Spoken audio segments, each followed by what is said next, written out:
education. Yo, I'm not contributing to those demographics of people getting GEDs and stuff like that. I'm contributing to the demographics of people who got MBAs. You know what I'm saying? So I don't know what to tell y'all. I don't know what to tell a cat like Dr. Umar. He listing off all these billions and millions of dollars that people are spending on other things. I don't know what you want me to say, bro. You want me to take somebody's wallet from them and force them to spend their money the same way that I spend it? People just got to make better decisions. And you, if you're, you know, this figure that's supposed to be this leader and we're quote unquote your people and you're the shepherd leading the sheep, then I guess you putting that on your own back to lead them people into the direction that they need to be led. Some of us, like me, are autonomous and we do what we've done, and I don't feel or owe no responsibility to anybody else to pull anybody else up, man. Like, that's crazy. So, you know, I don't need no, I got my own family. I don't need no prepackaged family. You know what I'm saying? Like, and I can respect when people feel that they don't want to get involved with that. To me, like, that's not disrespectful. That just, it is what it is. And for another man to try to task to other men that they need to take, you know, some type of responsibility or take some type of ownership of something else that somebody else had going on, man, you weren't involved in that person's life to even have any kind of influence on that decision. Well, you know what I mean? That's just, to me, that's just crazy. Yeah, and also, oh, my fault. Go ahead, bro. Go ahead. I would get if it's like if you're like an uncle to him or anything like that, but it's like it's some random kid on the street, bro. I'm not taking care of him. What the hell? It's crazy. Yeah, and like I was gonna say too, I go back to it because I said it earlier. You know, to the brothers like King Randall, like it's out in Georgia, who has his school for black boys and all that. I commend him. I don't not support that. I 100% support it. You know what I'm saying? Like, I take my hat off to the brother, and I think it's a great thing, and I think it should grow and expand. I think it's great. And if that's what he wants to do, like I said, more power to him. I support it. But to others that say, like, listen, man, I got my own family. I got to look out for me. How you gonna shame them into saying I'm just looking out for me and my family? That's crazy. You know what I'm saying? Yeah, real talk. So let me see. So I guess if y'all want to, we could look at a little bit more of that podcast, and we could stop and go on it if you want to, or we could come back to it if y'all want to. It's up to y'all. No, he's been dissected, bro. So go ahead. Go ahead. No, go ahead. Throw it on. Okay, all right, bet. Let me see. All right, let's see what we got here. All right, I'm gonna just speed it up a little bit. Let me know when y'all want me to stop. Oh, here we go. I see that black men must take responsibility. All right, let's get it. Right. Because nobody else has been through what you've been through here. Everybody in America showed up as an immigrant. We're the only people who showed up as imports. Why would you dare make the gay struggle equal? Why would you dare make the Arab or Asian struggle equal? Ridiculous. When those Asian women were murdered in Atlanta, which was a tragedy, and I didn't have a problem with the president making a law against it. But my problem was you had about 8 to a dozen Asian women get murdered in one night. And as a result of one night, the president and vice president flew down to Atlanta and met with the Asian community. He passed an executive order almost overnight. A congressional bill came, anti-Asian hate, unanimously passed, almost overnight. My issue with that, one Asian tragedy, they get a personal meeting with the president and vice president. They get an executive order. They get a federal law that makes it illegal to even use a racial slur. We've been here 400 years. You ain't never flew down and met with us face to face after no tragedy. When that damn devil walked into that supermarket in Buffalo, New York and murdered those Africans, when Dylann Roof walked into that church in Charleston, South Carolina, murdered those Africans, we didn't even get a face-to-face meeting from the president of the United States, who was black at the time, Barack Obama. But this is what you do for the Asians? And then you sign an executive order? And then you sign an anti-Asian hate? Where's the anti-black hate? I don't want to sound dumb, but, you know, they would have to deal with their people. Who do we have that would support us? I agree with you. The reason they responded to the Asians the way that they did is they got somebody to call home. Absolutely. You have China, you have Japan, who do black Americans have to call? Who have political power that America has relationships with that they can't afford to lose. Exactly. And you will have to answer. There will be political, economic consequences for letting our people get mistreated in your land. We don't have that. And the reason we don't have that is because we have not helped to build a single African state into the power base we need her to be so she can speak. What do y'all think about this so far? Hey, he shifted gears and he's dropping gems now all of a sudden. Power base where? Here or abroad? Either.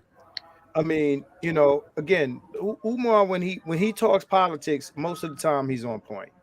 You understand what I'm saying? But again, what does he propose? Because you can't build it here. What he's talking about, you can't build here. There's no African nation that can back us to force America to treat Black Americans right. That's because they treat us like that over there. Right.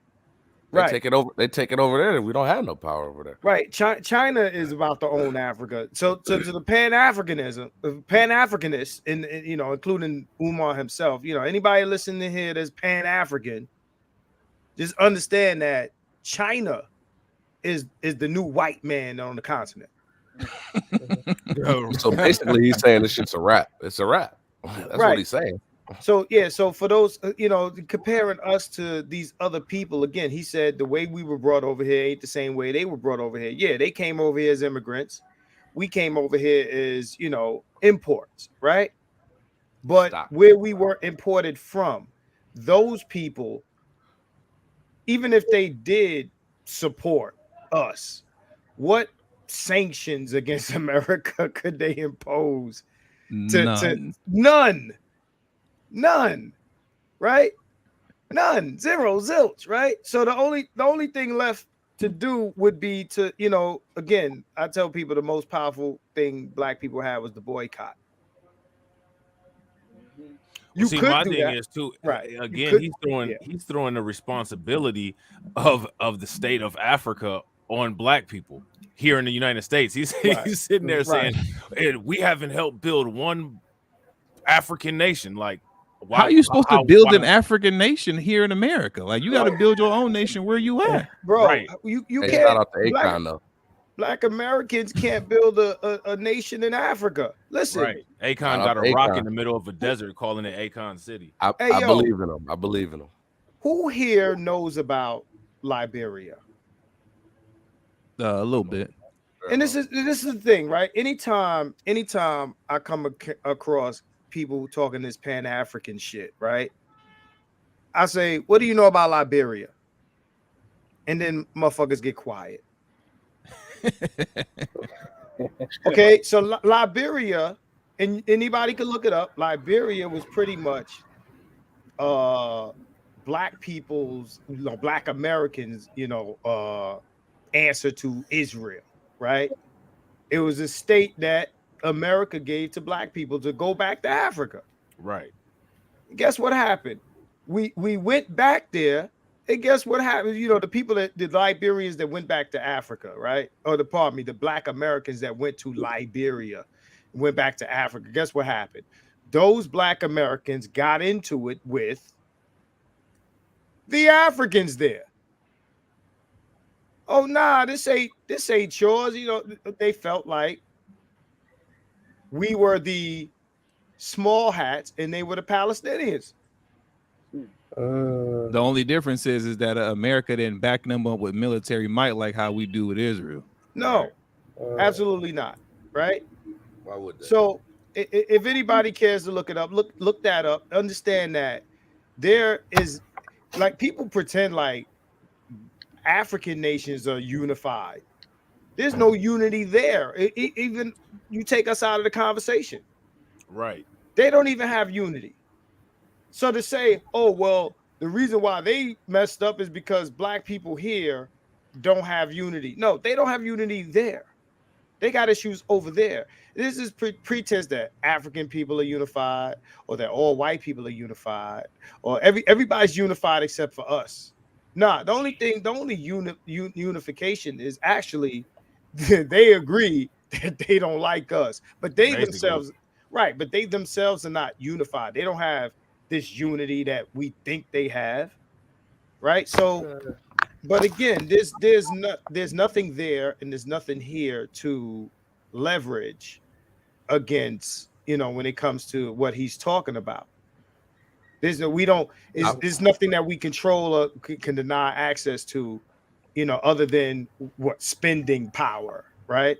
I feel a little differently, man. I feel like they do have unity, man. If you look at it on a small sense, everywhere you go, They have unity. They definitely have unity, and definitely in the fact that they don't like us. There's No, but definitely unity. that's the only place they have unity. Outside of that, they battle each other the same way we do. Yeah, they cut each other's throats the same way we do. After they're done with us, after they're done with us, they do that. In South Africa, I think they putting hands and feet on Zimbabweans right now. That's wild. That's wild. So like my thing is feet, like kicking them out. Like y'all gotta go. And then the thing is the justice system, though, bro. The justice system will show you right there that they have unity. They don't know this white guy from you at all, but they understand that they don't like you, and you're finna get a sentence 10 times higher than him. Period. When I say the South Africans are putting hands and feet on the Zimbabweans, I'm talking about the black South Africans, not the white ones. I was talking about something else. Y'all are looking at different groups' unity in its relation to how they feel about you. Right. It's just like amongst black people hate other groups. We don't even have that against them. No, but no. Check this out. I'm listening. Black people dislike other groups of black people relevant to how white people are treating different groups of black people, which is wild to me. We don't like you because the white man accepts you, or you get treated better, or you get accepted, or you have access that the white man. We hate each other based on how white daddy is treating one group of black people compared to another group of black people. And that happens here too. Yeah, but I'm talking about here. I'm talking about here. The reason behind that is they had 400 years. I mean, some had to work right. I mean, no, I'm not. What do you expect from 400 years of them pulling this bullshit? Right, but we bought it. But now it's become part of our culture, right? Exactly. Yeah, some work right. And then we look at all of these people like outside of us being in the environment, like these people are just loving each other when we're not in the room, because when we're in the room, they all agree that they don't like us, and that's not the same thing. That's not what unity is. Agreed. That's not what unity is, man. No, that's facts. Like I'm out here in LA, right? You got mad different type of Hispanics here. Obviously, it's majority Mexican, but like you got them all over here from all over Latin America.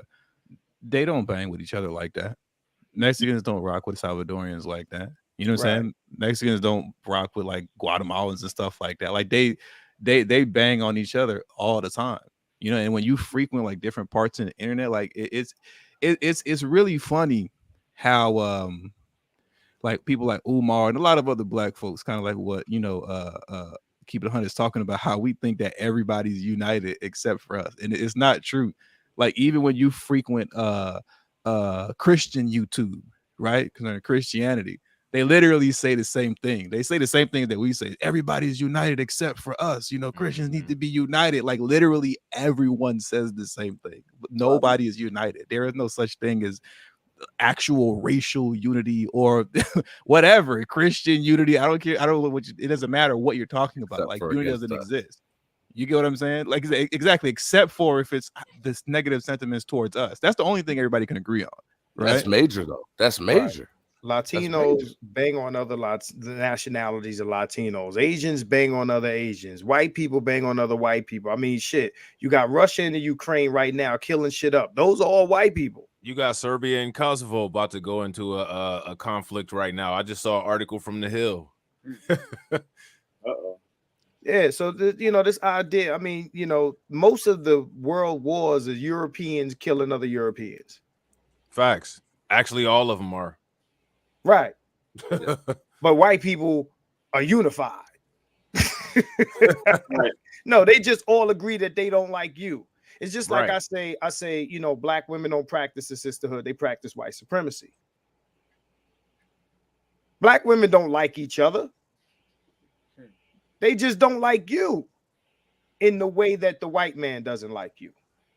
Okay, so that's not unity. That's you know what I'm saying? That's not what that is. You might have small sections of these groups that are unified, but then even in those groups, you have smaller groups that they see each other's differences and they hate each other. There are a million more differences than you want to think about that where people will use to hate other groups, East Side, West Side. You know what I'm saying? Right. You know, Blood, Crip. right, Blood, Crip, you know, Martins and the Coys, whatever. You know, it's just what it is, man. You know, I go to these different places. You know, you travel the world and you go to where people are homogenous and they're separated by class also. You know what I mean? So this idea that, you know, if we did this, it is always this, well, if we could only do this, or if we only did, you know, did that, or whatever. And it's always this superhuman task, right? That Black people need to do to gain this, or to have this or have that is something that no one else is doing. But you can continue to roll it, man. Wait, my question. Go ahead. No, never mind. Now go ahead. No, I'm good. All right. Well, what I was gonna say is that. Let me interject this real quick. Lastly, concerning the unity, I just had go ahead, bro. Right, like when you talk, because I can.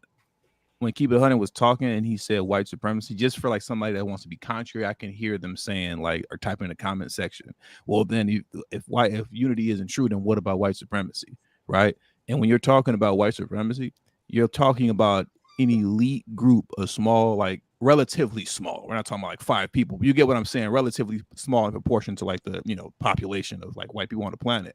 A small elite group that have united with each other over time, right, to impose their will on the rest of the world, which includes other white people. They don't share any commonality with the average white man walking down the street. They can care less. You know what I'm saying? They had them take the little Fauci sauces like everybody else. You feel me? Like they don't share no commonality or brotherhood with them. You know, now they will use and play on the fact that, hey, you're white, so you are better than those blacks and everybody else. So go ahead and act a fool, and then play on that division. But that's not a white thing. That's an elite, you know what I'm saying, group of white folks over time that have gotten together and have built their power out. That's like us, everybody on this panel right now. We're united, like in the moment, right? Let's say we'll just use us as an example. Us 5 on the panel right now, we're united, and we have a goal and a plan and objective that we want to push forward to take over the world, right? Mm-hmm. If we succeed in that, people can say like, oh, this is black supremacy, global black supremacy. That's the first thing. And that sounds good, you know, but it's really the supremacy of us 5 that are, you know, on this panel right now. But we've evolved it over time to we bought people out. We have white coons, right? And Hispanic coons that work for us. Hard to acquire. Yeah. And all that type of stuff. You get what I'm saying? Like, it's just a role reversal. Yeah. But it's the black folks overall. They don't got no part of what we got going on. This is just what we did and expanded out over the world. You feel me? Right. I'm dead at Toya. They'd be happy to take that credit. No, she's talking about. You know, they asked me, "Is this live?" Right. So right. Just because I'm casting it right on my channel. So just so y'all know, you know, we can simulcast now. So now this is a Reactz channel. Keep it 100. I don't know who else is simulcasting this right now. My man, Grind Motivate. Yeah, just talking with TD and Rob. No, but what's funny about it is because there's always people in the comment section that regardless what's going on, their type is just live. You know what I'm saying? And it's just like a little inside joke that me and TD got. And so when I say when Toya said it's amazing that you need to point that out, I'm dead because she's 100% true on that. Well, I started off in the middle, you know, because I'm late. So, you know, I started, you know, where I kind of jumped in at. So I can. You know, they usually get a notification from me if I'm about to go live. So they probably think I just uploaded this or something. I clipped it or something. But no, we live, niggas. Right. We live. So smash that like button. Shout out to my man, Win Loser Rug. What's good with it, bro? Yeah. So like, I think it's crazy though that Umar expects us, as far as like black people go, to somehow build up Africa when Africa itself doesn't really have the financial infrastructure, and it also doesn't have the economy in order to be able to do supply chain business models with us. I mean, like, that to me is just kind of wild. What is the expectation there? my question is, if this is what Umar Johnson is recommending, then what does an effective model of that look like? You know what I'm saying? Right. The effective models that we see from everybody else. Copy paste. Let's try that first. Right. So that would mean that the people who have the most power, which would be those countries in Africa that have black leadership, they would have to be doing that, right? But they just got a ton of loans. Right. So for him to say that we need to build them up is kind of, I don't understand how we would be able to do that. There is no second hand. There is no second hand until you get rid of the debt from China, until you make sure that the government is not corrupt to the point where they're the #1 importer of grain from Ukraine from the World Food Bank, because the countries there like Kenya and Somalia are in such dire shape. You know what I mean? Like, there's a lot of things that have to go on. We here in the United States, we could definitely utilize the existing infrastructure to supplement something like that if they were to get things together, but they're just now starting to national socialize their resources. So for us to be able to do something, they need to have full resource control. As of right now, what Umar is suggesting, if we decided to do that, Africa has been so mismanaged by African leadership, which again is one of the reasons why we're here.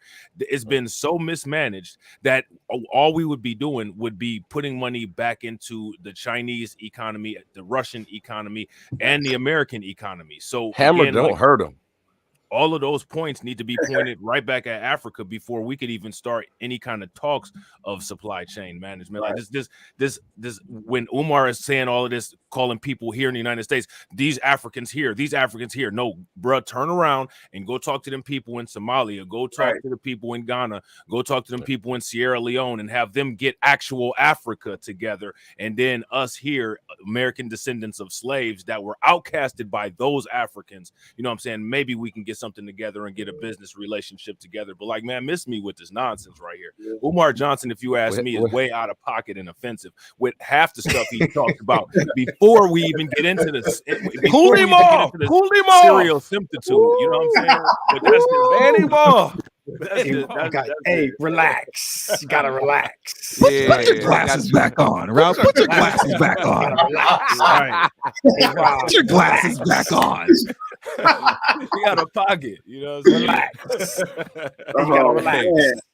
Hey, they got us in a Titanic submarine hole, okay? That's all I gotta say. We gotta dig out. Man. Does Umar really have respect from African people at all? Umar doesn't get respect here, bro. Yeah, but like I'm interested to see. I don't know. Yeah, Umar, baby daddy. Talking baby daddy. Umar travels Africa. Right. I've never seen him in any kind of African spaces or anything like that. And even if we were to kind of do the whole African thing, what country do you guys even think that we could? What country would you even suggest us pouring something into? Me personally, if I was to do something like that, from what I know about most of the countries there, I would try to deal with Ghana because Nana Addo, who is their president, seems like he's got the right idea on how to try to turn the economy around. Another country that I'll possibly deal with is Namibia, because Namibia is actually trying to national socialize their resources like the lithium mines and stuff like that. So if they get control over their resources and are able to have a little bit more bang to their buck for their exports, that would, to me, make the most sense with those places that had the most control. You know what I'm saying? They got to grab their nuts first, man. Isn't Ghana talking about some?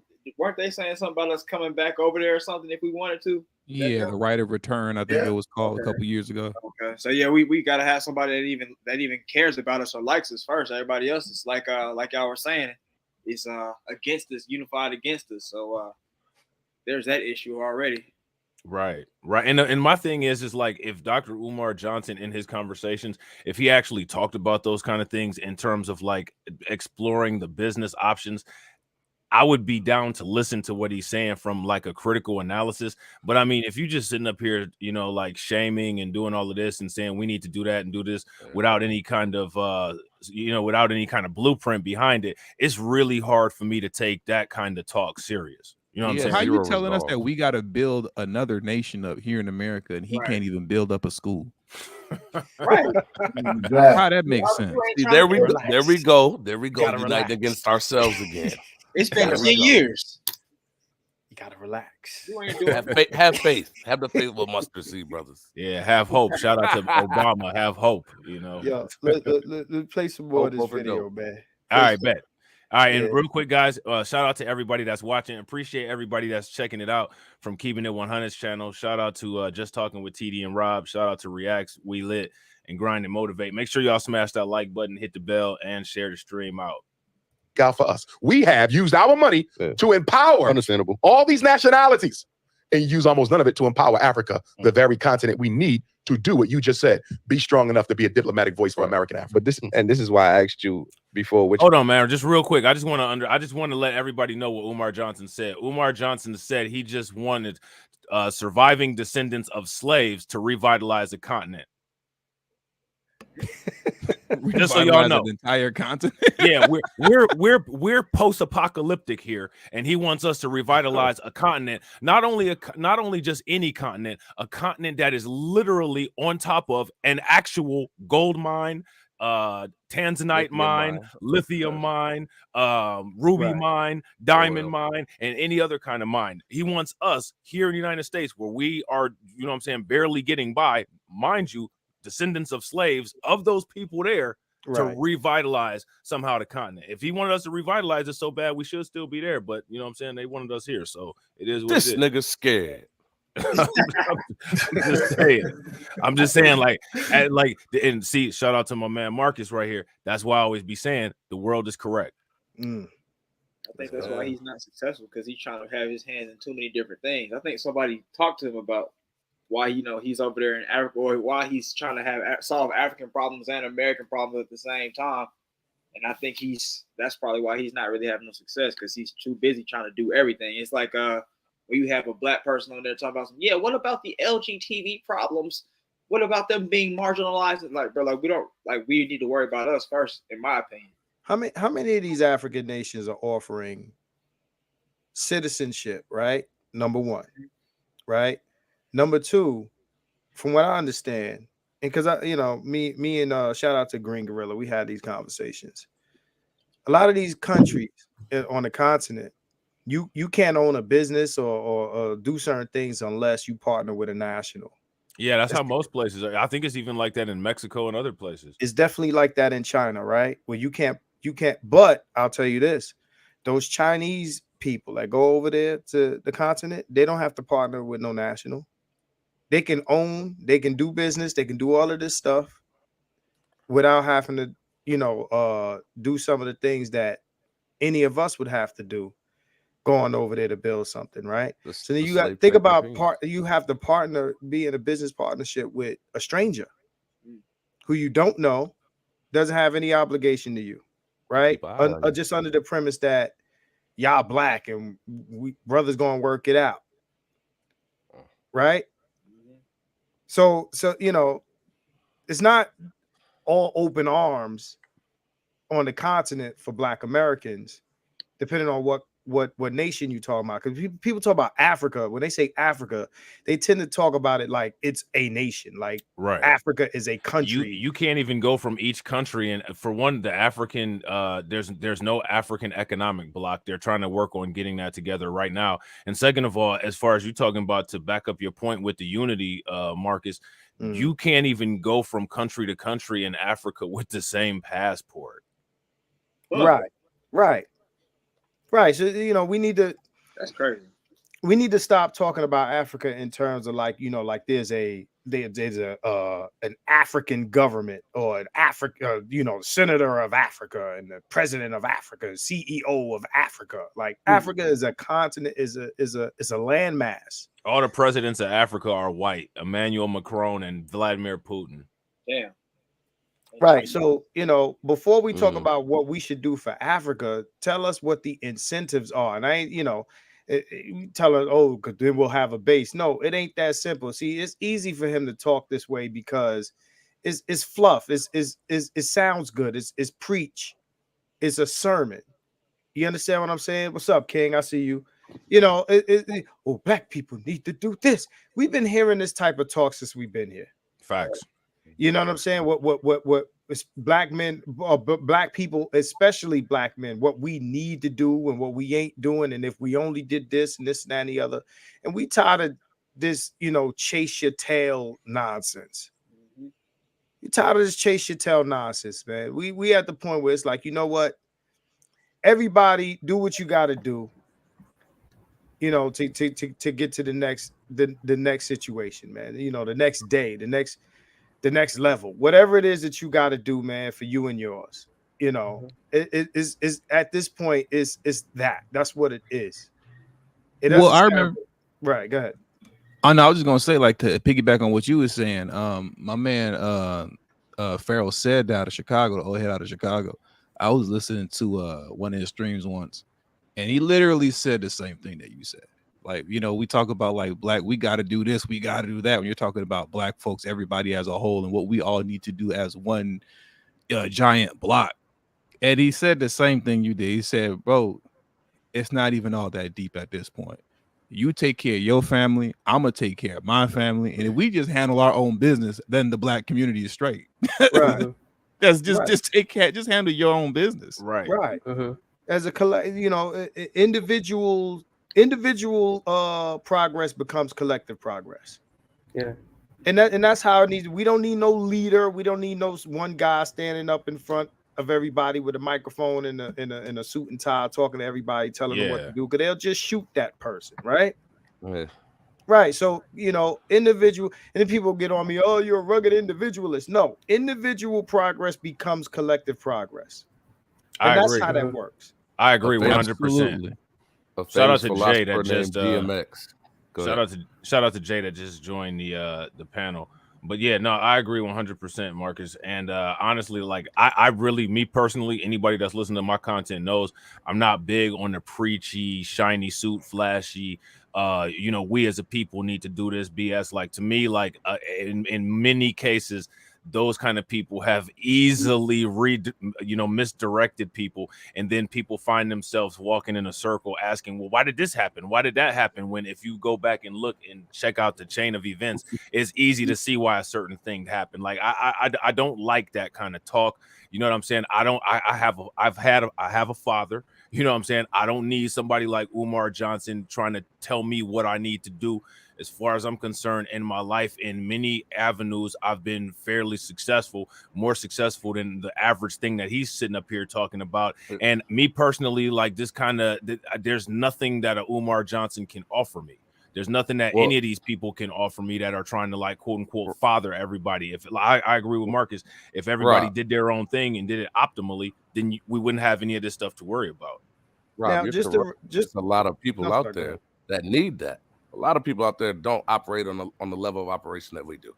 And on top of that, like I was going to say before, a famous philosopher named DMX said, put the weed in the baggie, then get money. Okay. And if we break it down, the famous philosopher DMX, he said, don't call the spot.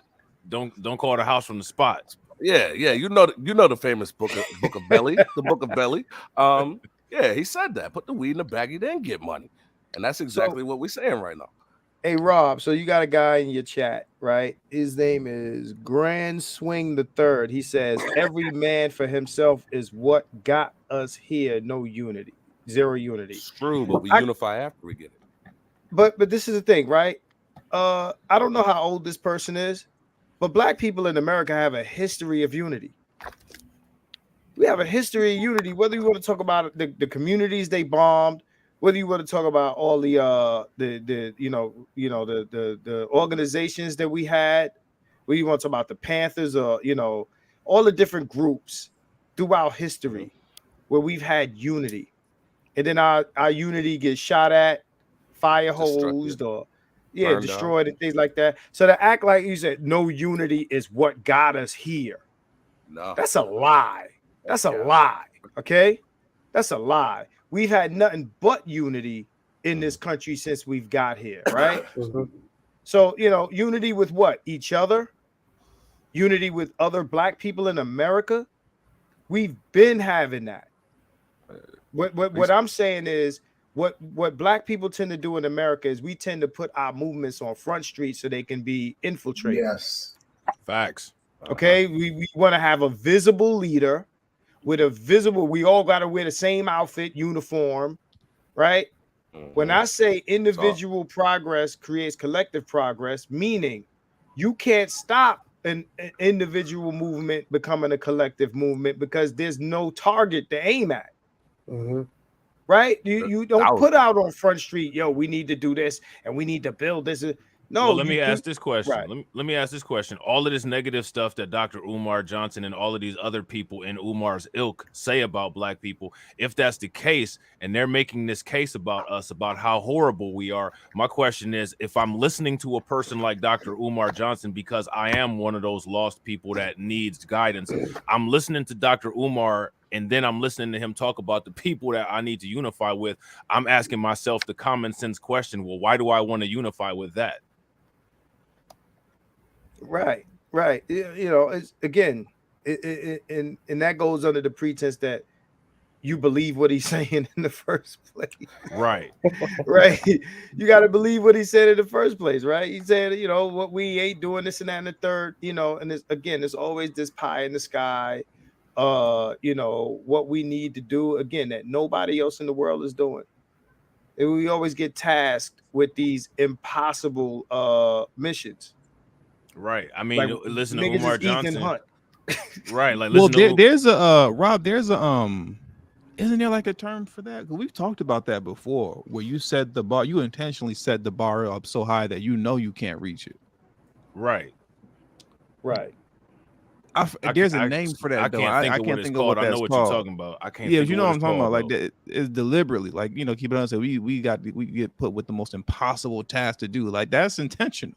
You know what I mean? Like, I'm gonna raise this bar up so high, knowing that we can't meet it. Therefore, there will never be any expectations from me to meet it either. And I could just keep saying that we failed. All of us, we failed. No. Umar never says we. He says you. That's right. They tell you what they need to do, and then they set everything in opposition to you being able to do it. You raise your boys so that they're the most ill-equipped to do the things that you're saying they should be doing, but they ain't doing. Right? I mean, even this conversation we're having right now, who's the real culprit? Let's take a look. Who's the real culprit in all of this? Even us talking about Umar and all the points that we're making that are correct, and the points that he made that are correct. Who is the real culprit in all of this? We all know who it is. 400 years, they did something right. They did something right. Right. Oh yeah. I mean, I say that all the time. Like, people don't like it, but I mean, it is what it is. If something wasn't done right, we wouldn't be complaining as much as we're complaining, because what was done right for somebody else, not meant to benefit us. Right. What was done took to a us, long time to do it. Yeah, that was meant to benefit others, and it is benefiting those others. It's created legacy grace, legacy privilege, legacy wealth, a nice racial wealth gap that has people way behind the start line. You know what I'm saying? So, like, the thing is that I think people should reverse engineer those processes and figure out how to make what it is that we can work for us. You know what I'm saying? It just time to go underground. Well, and another thing is also actually realistically look at the issues that we have going on, and actually look at the reasons why a lot of these issues don't get solved.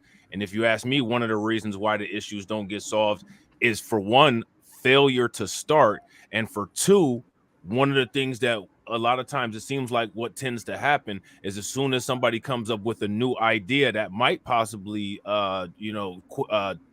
challenge the status quo, you have people that come right. The people that are supposed to be supporting you will be the first ones to say that it's impossible for us to do something because of quote unquote white supremacy, when the whole goal is to be attacking white supremacy. If anytime you come up with an idea, if white supremacy already has you defeated, again, what's the point of even coming up with the idea? You know what I'm saying? Like, anytime you come up with an idea, yo, Marcus, let's start a business. Well, we'll never accomplish it because white supremacy. Okay, well then what's the point?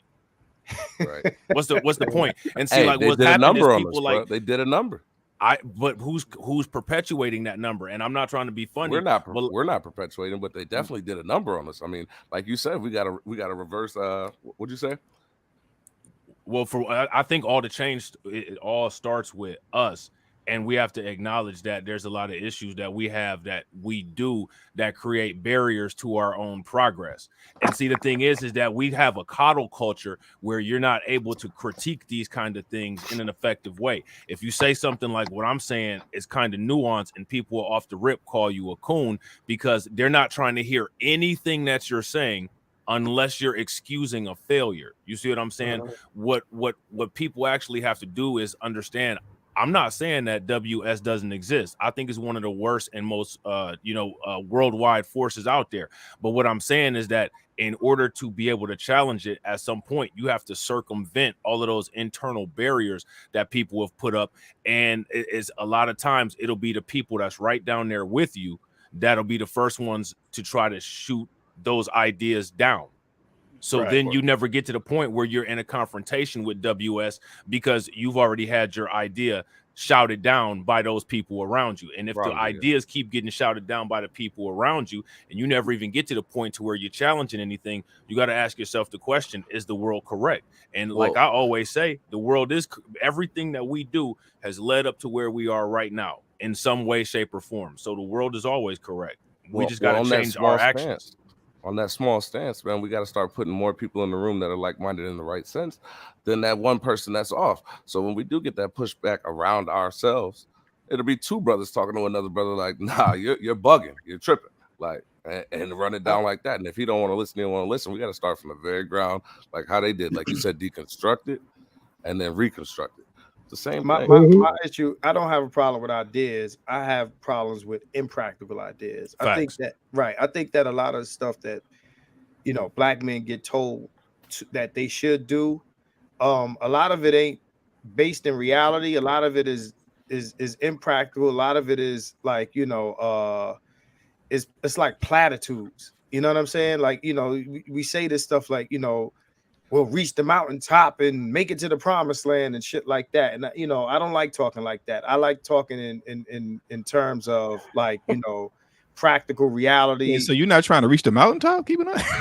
Yeah, okay. Let's get a bag. Let's get a grappling hook. Let's climb up the mountain. You mean it'd be easier to go down like them people did that was trying to find the Titanic? You just might not come back up. That's only right. So when people start, we're already down there. What I'm tired of is anytime we keep revisiting shit that didn't work, right? Facts. Shit that didn't work. Shit that didn't work in the past. The protests, the symbolic bullshit and all of that shit. And when it comes time for dudes to do that, I opt out, right? I say all the time, look, call me when there's anything real that y'all want to do, and I'll be involved. But until then, like all the speeches, the gestures, the symbolism, the symbolic bullshit, I'm not involved. I'm not into it for none of that. We need results. Facts.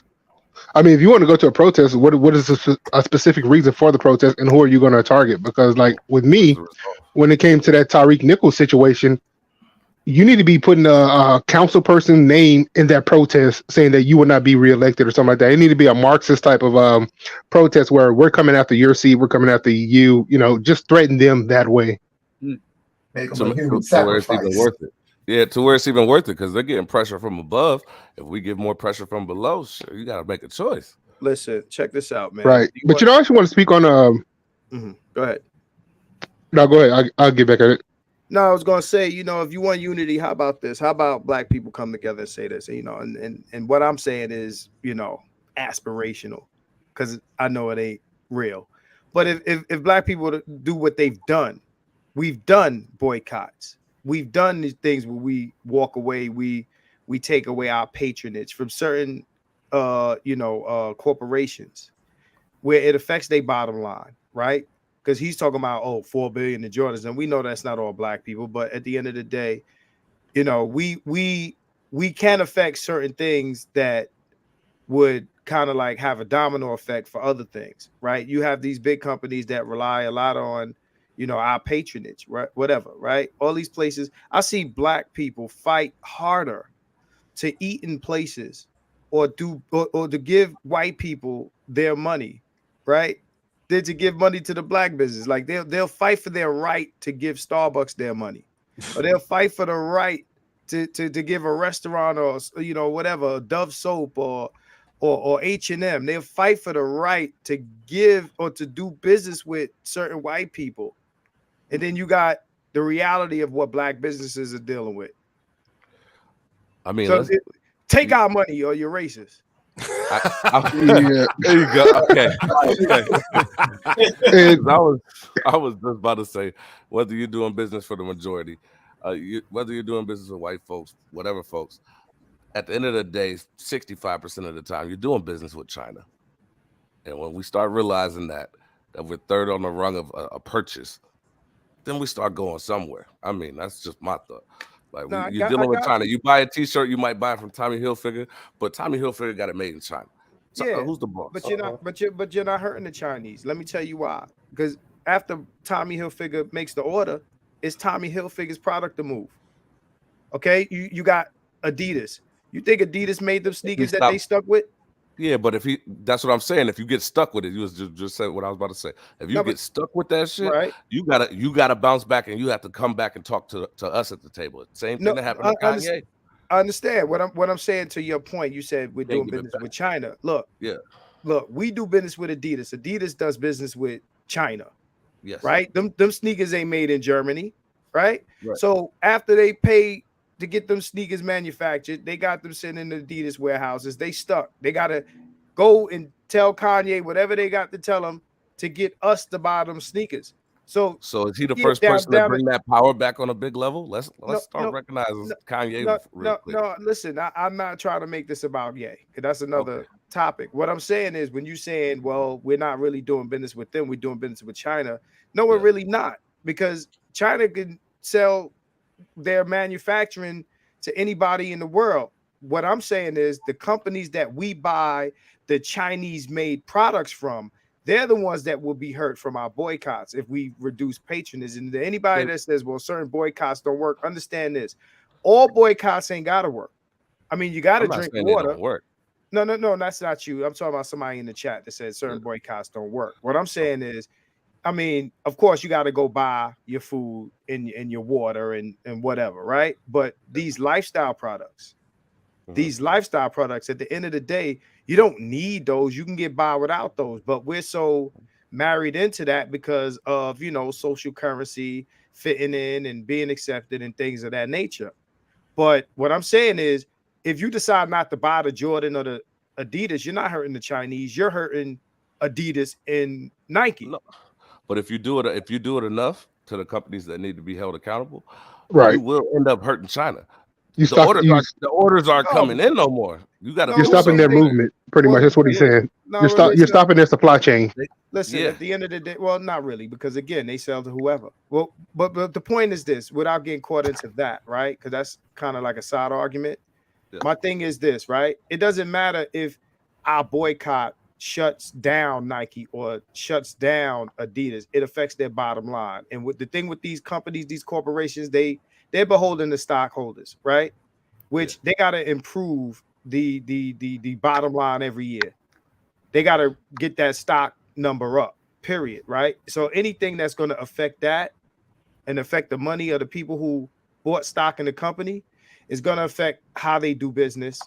And then we do this to enough of these corporations, that's when you'll see, that they'll move different outside of them doing whatever symbolic bullshit to appease us, because that's what they usually do. These companies, you start doing this type of shit, they'll do some symbolic shit to appease black people. Then black people be like, all right, they recognized us. Now we can buy Nikes again. No, that's what I'm saying. Yeah, I feel like that's why we gotta attack. You gotta attack the plug, and you're right. Once we do that, and we do that to enough companies, you can't attack the plug without doing that to enough companies in the first place. Once you do that to enough companies, you attack the plug. They're losing a whole bunch of money in America, no matter who they can sell to. They want that. Everybody wants that extra. We already had them grams. We're gonna keep them. So if you know, you know. But it doesn't have to go that deep though, bro. Because at the end of the day, it doesn't have to go that deep. China doesn't affect anything that goes on here in the way that the corporations that buy from China do. Is what I'm saying. To make the change that we're really talking about, we start off there where you're saying, but then we go and you got to get the plug. And if the plug is not messing with you, you have no way to re-up and sell to anybody else, even if it's not us. You don't got it to sell to the people that want the cross-trainer mom 92s. When you say credit, you don't even have that. If the plug is not messing with who? With the corporations? Because they always mess with the This is the thing corporations. that most people don't even realize is that Africa is the plug, but they're hustling backwards with all of the distribution. You know what I'm saying? Real quick, I just want to shout out a 10. He says the Jesus complex allows people to not put in the necessary work as a race and leave it to God is like a mental plague for real. Right. And I agree with that. That's another thing. Yes, absolutely. I believe absolutely. Religion. We black people are waiting for some mystical force to come save them. Yeah. Whether it's Jesus or karma, or it's always the universe, the law of attraction, vibration, chakra, and all this other stupid shit. Right? We're waiting like this is a storybook, like it's gonna have a happy ending and evil will be vanquished and good will prevail, and that's how black people think, man. And then we think about Kemet in ancient Egypt and all this magical shit. That's where you get into the pyramid babble. Well, the pyramid grift. Yeah. So I actually want to point something out. I mean, Umar Johnson, I think is the most unqualified person to talk about economics, to talk about group building, to actually talk about anything, because the guy's been collecting for so many projects, but where's his results? When we talk about like stuff like getting things done, how can Umar Johnson, who just goes podcast to podcast, pretty much trying to tell us what we need to do, when he has failed to build a school, when he's failed to put out balance sheet, cash flows, tax information in regards to that school? He also collected money for a shockumentary that he never produced in 2019, then again in 2022. So when we talk about economics, when we talk about group building, when we talk about group thinking, how can a guy with no track record of doing anything but besides giving good speeches and going to podcasts and traveling and going on his vacations, his spiritual healing movements in Africa, how can he be the spokesman for that when this guy right here, he should be walking around with a clown mask and with a big ass tattoo on his back that says scammer, because he has not produced anything, but he talks the most stuff. And I want to throw this on top of all that. This guy who's been collecting money all this time is never held to accountability. And I don't believe that Umar Johnson is a Pan-Africanist. I believe that he's a Pan-Africanist just to get to people's pocketbooks and pretty much to prey on people. Because if you compare Umar Johnson to anybody, Malcolm X, Martin Luther King, I'm trying to get some other people's names. If you Frederick Douglass, the brother who got gunned down in his own apartment when he was 21 years old by the FBI. If you compare him to any one of them, how could they get it done 40 years ago? But here you are in 2023 lecturing us about things that you've never accomplished, but then you want to shake your finger at us. And I think that's just a ploy by the Umar Johnson industry that you hear these people talking about. Well, a lot of these people ain't Pan-Africanists, they panhandlers, first of all. You know what I'm saying? And second of all, as far as Umar Johnson goes, a lot of the reason why he got so much gas in his tank is because people put the gas in his tank. One thing about people is like there's this issue where people have they choose emotion over logic. And a lot of these people, like Umar Johnson, and a lot of people's heroes out here can just do them wrong and do them wrong and do them wrong time and time again. And they'll continue to listen to him.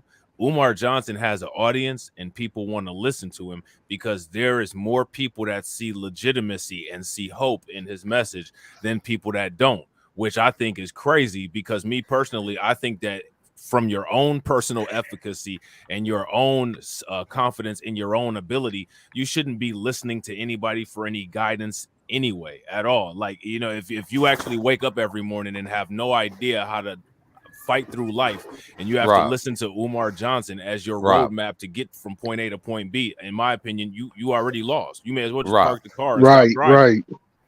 Right. What's but up, you know bro? what? Rob. No, you good, bro. What's Rob. Ain't your mama ever told you, boy, ain't everybody else ain't as smart as you is? You never heard that? We all heard that. I mean, but have you ever? Yeah, but at the same time, have you ever heard of everybody the laws out of here ain't nature? operating? So what ends up happening is it's still a W in the end of the day, man.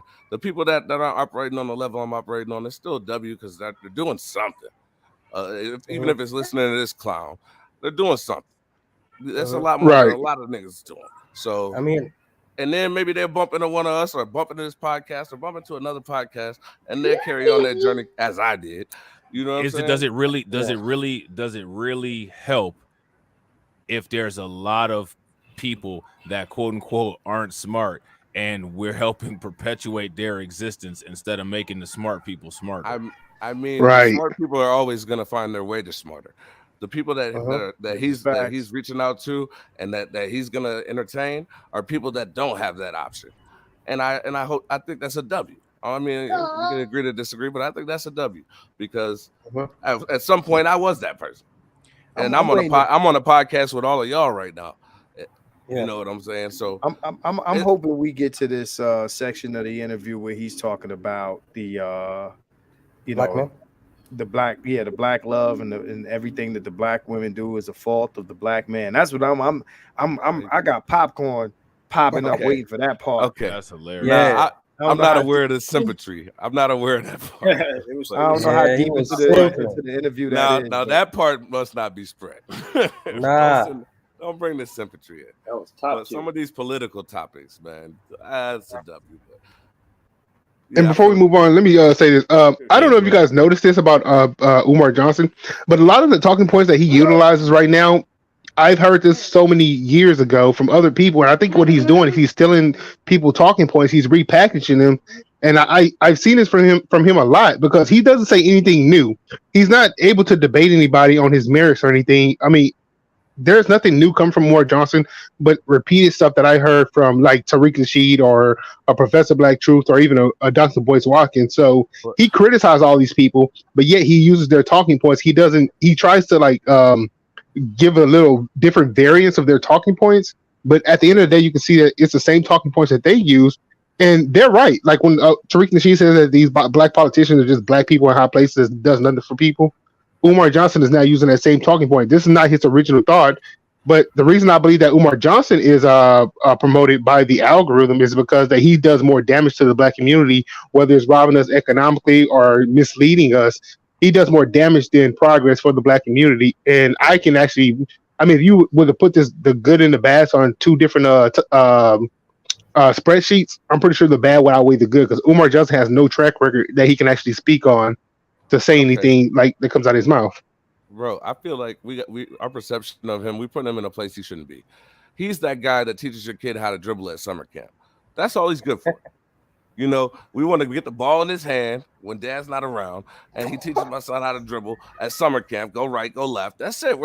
He's not Phil Jackson, not that Phil Jackson is anything, but you get what I'm saying. He's not up there. He's a summer camp basketball coach. Let's leave him where he's at and appreciate him for that. And as long as we don't appreciate him over that, then we don't have a problem. But that's all he is. He ain't gonna stay in that lane though. He needs to. Yeah, well, he has to get to another lane because I want you guys to notice one thing. All these podcasts that he goes on, and I've been actually watching some of the podcasts he's been on. I haven't seen this one, but they never bring up the progress of the school. They never bring that up. They never ask him about the misconceptions that he has done when it comes to that shockumentary that he was pretty much talking about the school of prison pipeline. They never talk about that. They never talk about any of the work that he's done. They always trying to get him to talk about these. What can you project for the black community to do in order to progress on? But they never ask for his track record. They never ask for the things that he's currently working on. They never ask for anything that will give him merits or any reason why he should be speaking like you see with any other professional speaking people. I think it's an agreement that they probably make before he comes on there. Yeah, I think he forces them to be honest with you. You know, I mean, I can't say it is or it isn't, but you know, a lot of these interviews, man, you know, they go into these places and they say, listen, we can talk about this or we can't talk about this. We ain't gonna speak on this. We can speak on this, et cetera, you know. And it could be that, or it could be just the fact that, you know, these dudes are so honored that Umar showed up to their platform that they don't want to offend them with these sorts of questions. Yeah, but the fact that we went from Fred Hampton, who died at 21, to Umar Johnson, who I believe he's like 47 or something like that, it lets us know that we've been gradually going downhill because he can never feel somebody like we Fred didn't Hampton do any School. of this. We didn't do any of this. Well, no, I'm just saying, as in prominent black speakers, which I don't put him in the category of prominent black speakers. I think a bunch of people I consider idiots. Like I'm not gonna say his name, but people I consider idiots put him in the category of prominent black speakers. But you that's gotta what I'm understand, saying. We just put him on a playground. Like that's where in order to be an Umar Johnson type or a black speaker that people are listening to, you have to have a message that's amenable to females. Yeah. Right. And shout out to Jay Jermaine, because he's just said it. He said he's promoted because of women. Keep it real. I mean, most of the things that he's saying, especially about black men, this is what black women say. It's rec center vibes. I told y'all, rec center Right. vibes. Right. It has to be the talking points have to be amenable, because black women are the community. Black women are the culture at this point. If it don't rock with their sensibilities, it just don't rock, period. Yeah. I mean, we have to give Dr. Umar his credit, you know. His bullshit abilities are top tier, you know. Well, the other thing too that we gotta factor in, is something that me and Rob talk about a lot, is that like when it comes to I mean, at the end of the day, what do they call the Daily Rap Crew?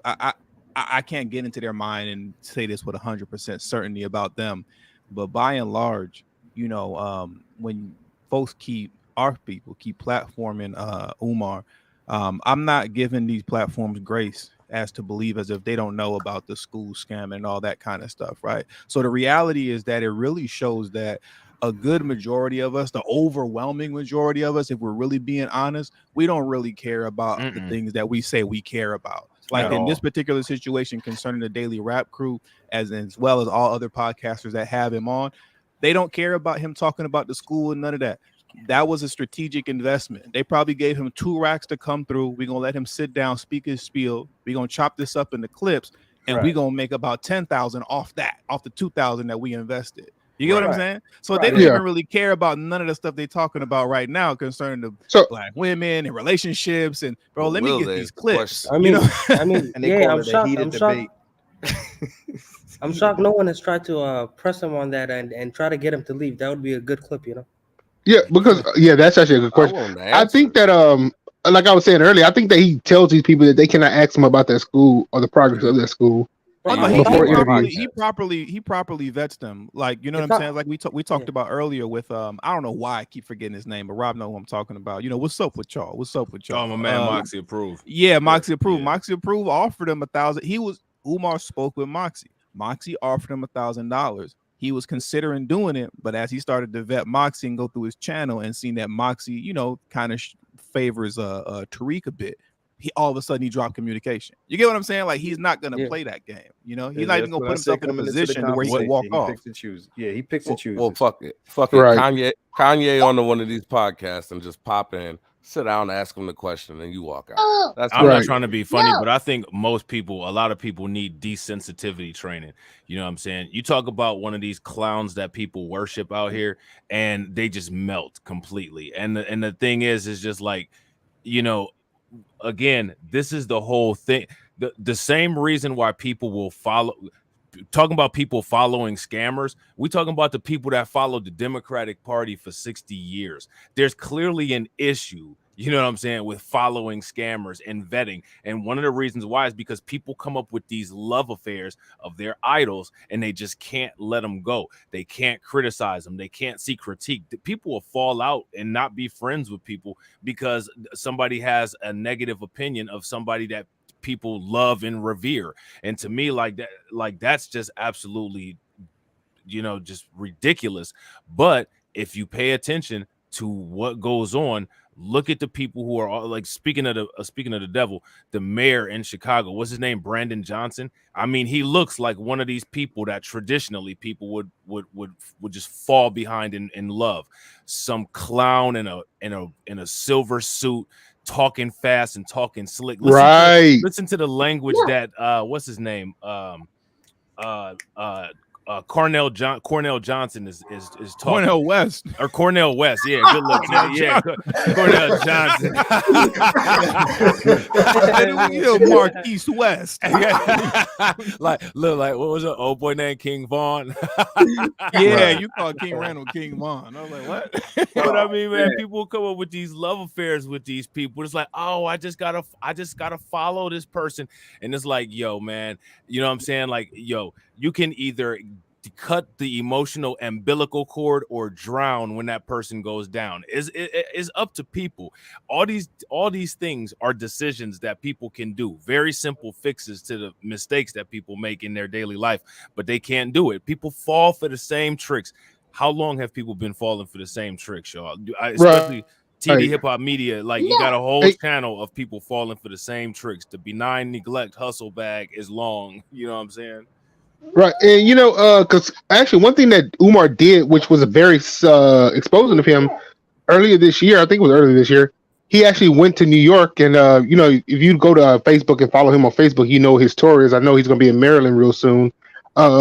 He went to New York, and he actually spoke somewhere down the street from where Q Butter actually educates some kids for his STEM courses and all that.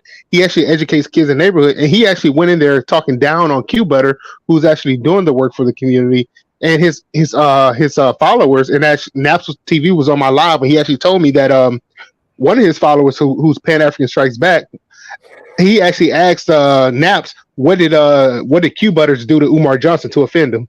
I'm like, what? Yeah, man. Look, like I said, as far as shout out to my man Torian Rain. What's good with it, bro? As far as I'm concerned, you know, as men, people need to find their own path, and people need to be able to come up with networks, value-added networks, utilize those value-added networks to be able to wield power and sometimes supersede politics. Because there's a lot of people in the world right now that's not talking about no tangibles, no vote. There's a lot of people that know what's going to be going on in 2024 because they have value-added networks where they can supersede politics with their lobby money or with their super PAC money or with the revenues from the companies that they own to be able to buy whatever it is that they need. And until people, find discipline and come to those realizations, I don't know what to say. You know, another goal should be for the Black community, for the conscious Black community. A goal that I think that everybody should be behind, at least those of us who see what he's doing. He always posts on his schedule. There needs to be a group that pulls up on Umar Johnson while he's doing that one of these little speeches. Pull up on Umar Johnson and all those Black people inside that audience and start, just pretty much call them out. Screw them. I wouldn't mind somebody pulling up on them. I honestly don't think people need to do all that. Like, to me, like I promote that. If you're the kind of person that you fall for that kind of stuff, the way that I look at it is you need to keep falling for it until you learn not to fall for it. It's not my job to instruct people on what's something good to invest in versus not. People have been around long enough. There's no excuse for half of the stuff that people do. And I'm not out here to be good cop. You know what I'm saying? Like, it's just, to me, like, that's absurd. The more dummies there are, the better the more dummies there are in the world, the better it is for me. I think the majority. That's crazy. I think that's crazy, though. Rob, you wildin'. Wow. I'm trying to find. You my nigga from the crib, bro. You wildin' on that. Think about this, though, bro. You don't think that that's a true statement? The more dummies there are in the world, the more beneficial that is for smart people. That's just like the more weak animals there are in the world, the better it is for predators. It's always a food source. I like to chase down big prey. I don't know. Can't feel that. I think the majority of people who are following Dr. Umar are young, I think. Yeah, the rich No. There's some grown folks though. If you're in your 30s and you're looking up to Dr. Umar, it's like I'm looking at you different, bro. Like, if you're 30 looking up to anybody, I look at you different. Unless it was some younger shit, you know what I mean? You can still about 35, man. There's nobody to admire. It's time to get to it. I mean, if you ain't got to it, bro, you can still admire your father. If you're 30, bro. I could admire my father. I can respect my father. People to admire, yeah.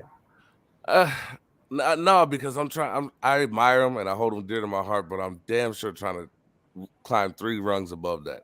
And if the rungs are already high, you know what I'm saying?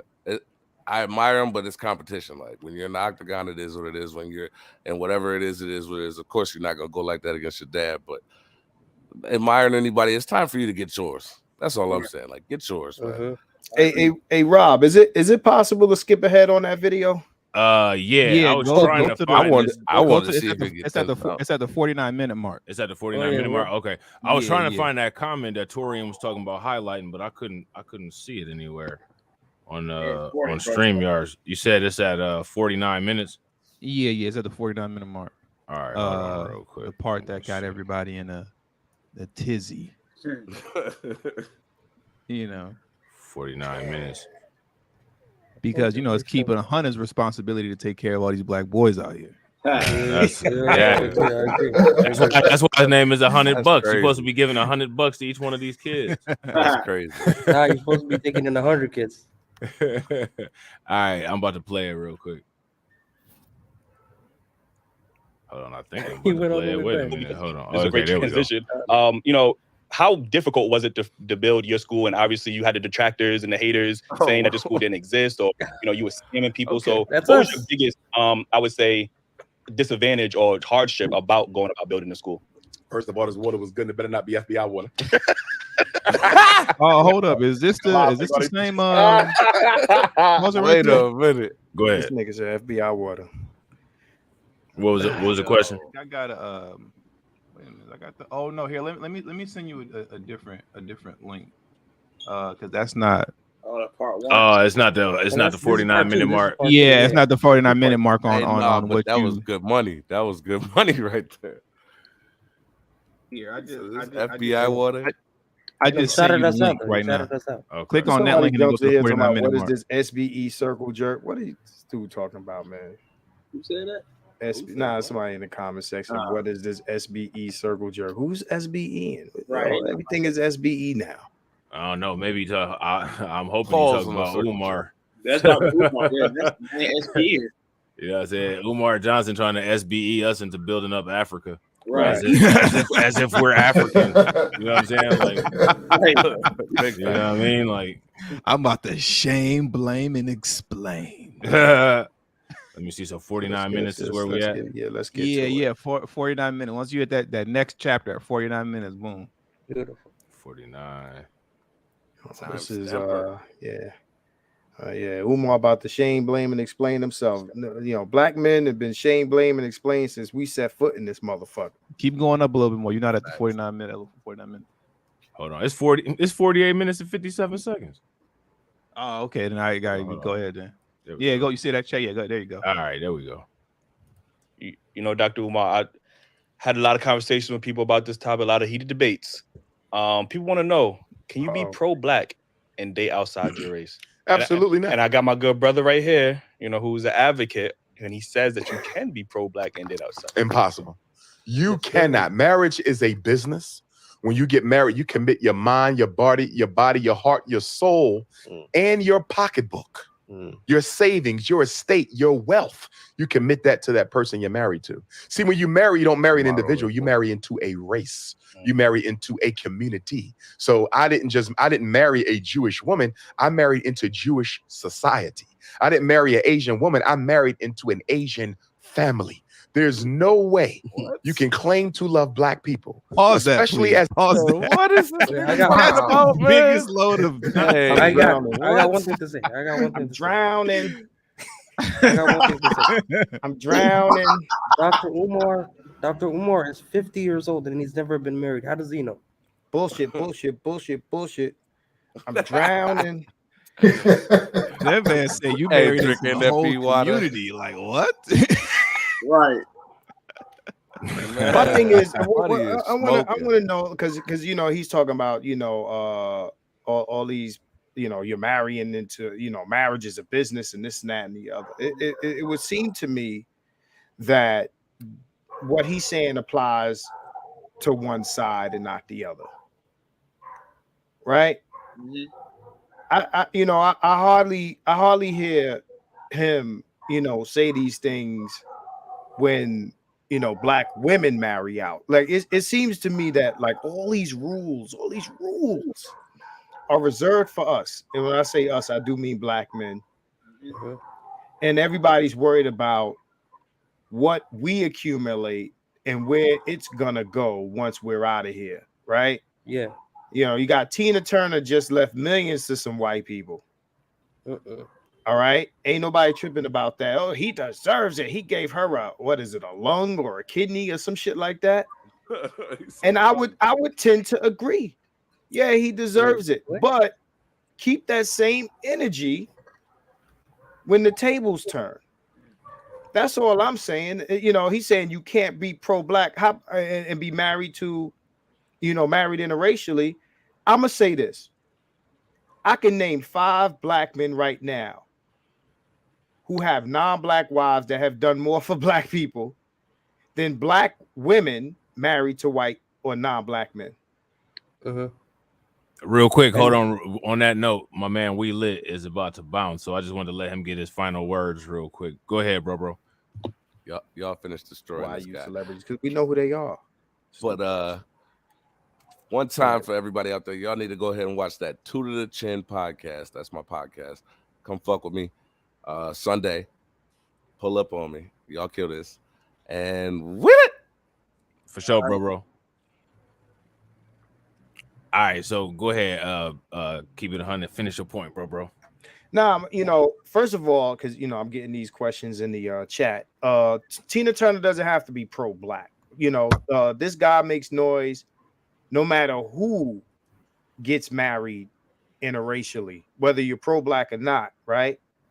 But what I'm saying is, let me turn this off. What I'm saying is, you have more black men married to non-black women who have done more for black people or black men.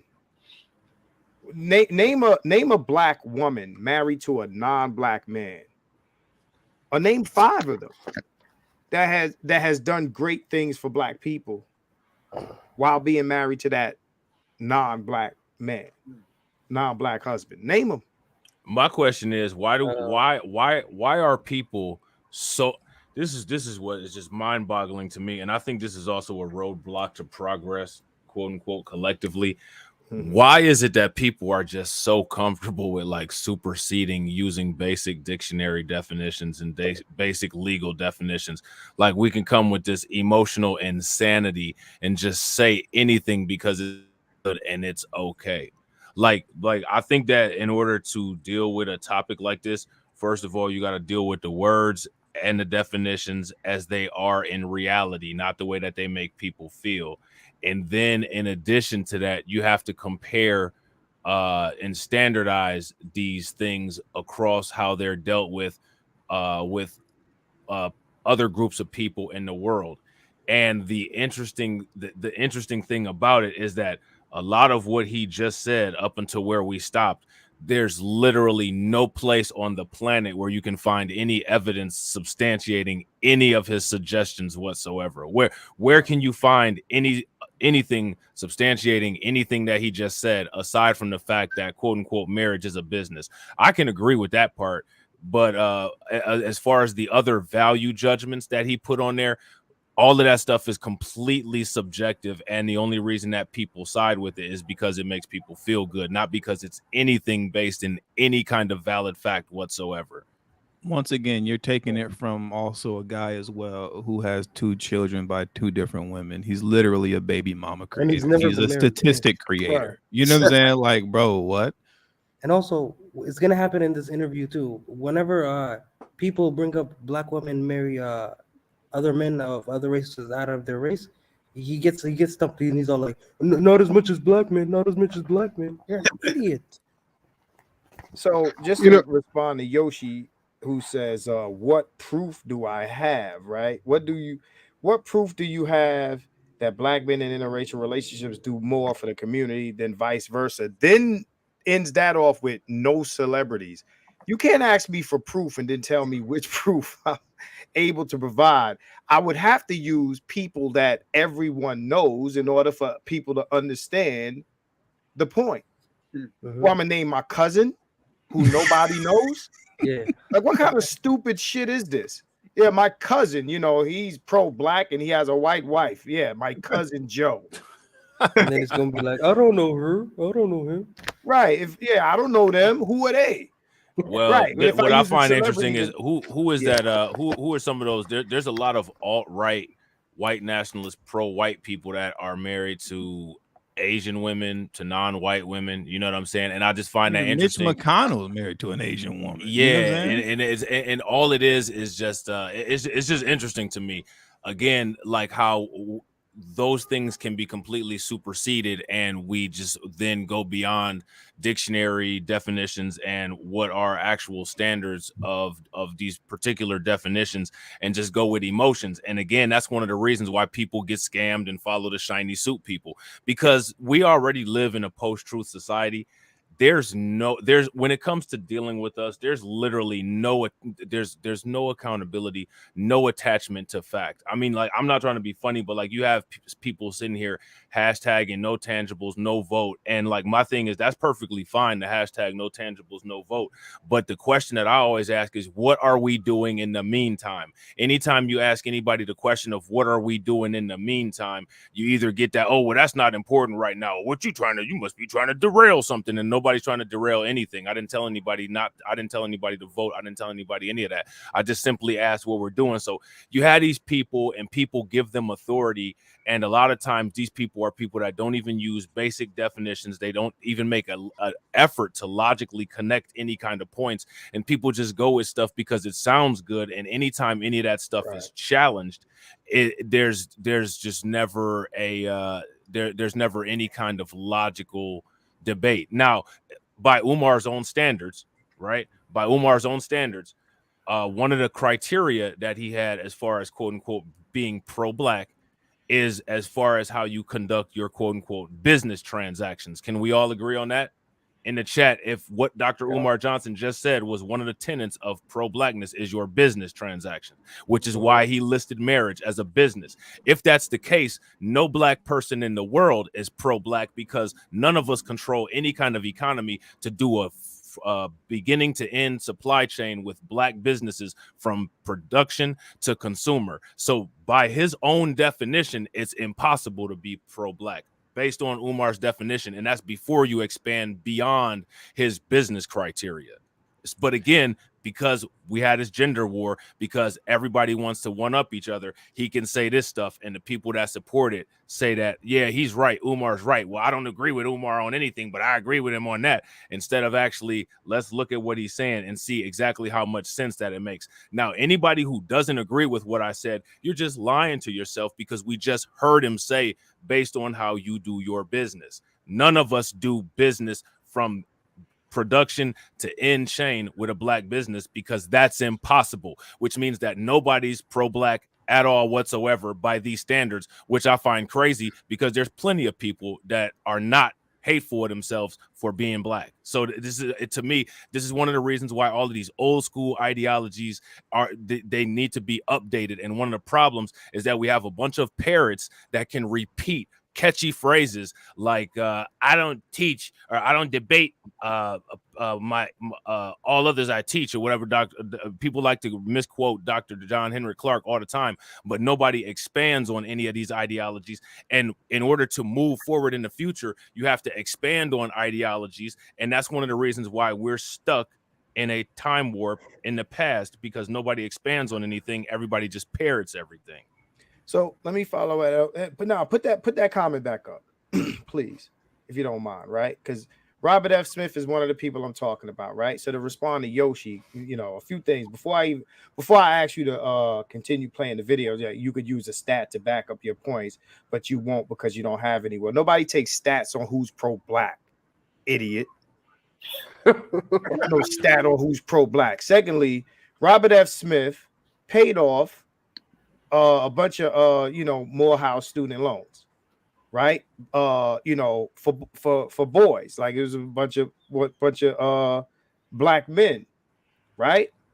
But who remembers when he was criticized, like they didn't care that he did that because his wife was white? Oh yeah, everybody said that. Yeah, I remember that. right? Now, the reason we use, whether you want to say celebrities or well-known businessmen or whatever, because they are the examples that everyone is familiar with, right? That's why we use, oh, you could use the celebrities. Well, that's who we all know. And that's common sense. So to say that, again, that I have to pick somebody that nobody's ever heard of to make my point is stupid. This man paid off how many, it was like, was it 40 or 400 of them? I know he paid, he donated how much money? I'm not sure, but I remember when all that happened. He donates and pays off the HBCU's college tuitions like pretty much annually. Right. So he does on a regular basis. He makes his wife pro-black. I had black women telling me that this man who is paying off the student loans for black men, that this man is not pro-black because his wife is white. And this is what I mean when I say, you know, there are black men who do a whole lot for not only black people, black culture, but for black men. Because to be honest, when you give to black men, you're giving to black people. Because if you want black culture to go in the direction you want it to go, you got to give shit to the men. You can't say, well, we're going to give everything to the women, but we want the men to build. Well, also keep it 100. That goes to that emotional attachment thing. And that's what I keep telling people about the people that do good things for you. It's not always going to be packaged in the wrapper that you want it in. You know what I'm saying? But it is what it is. You know, he gave all this money to the colleges or whatever, and people don't like it because of the optics. It is what it is. You know what I'm saying? Like you're never the hero is never going to be the hero that you want it to be. That's just reality. Right. Exactly. Robert F. Smith. Oh, my fault. Go ahead, bro. No, everybody wants their guy to be the one, right? It's never going to come the way you want it to come.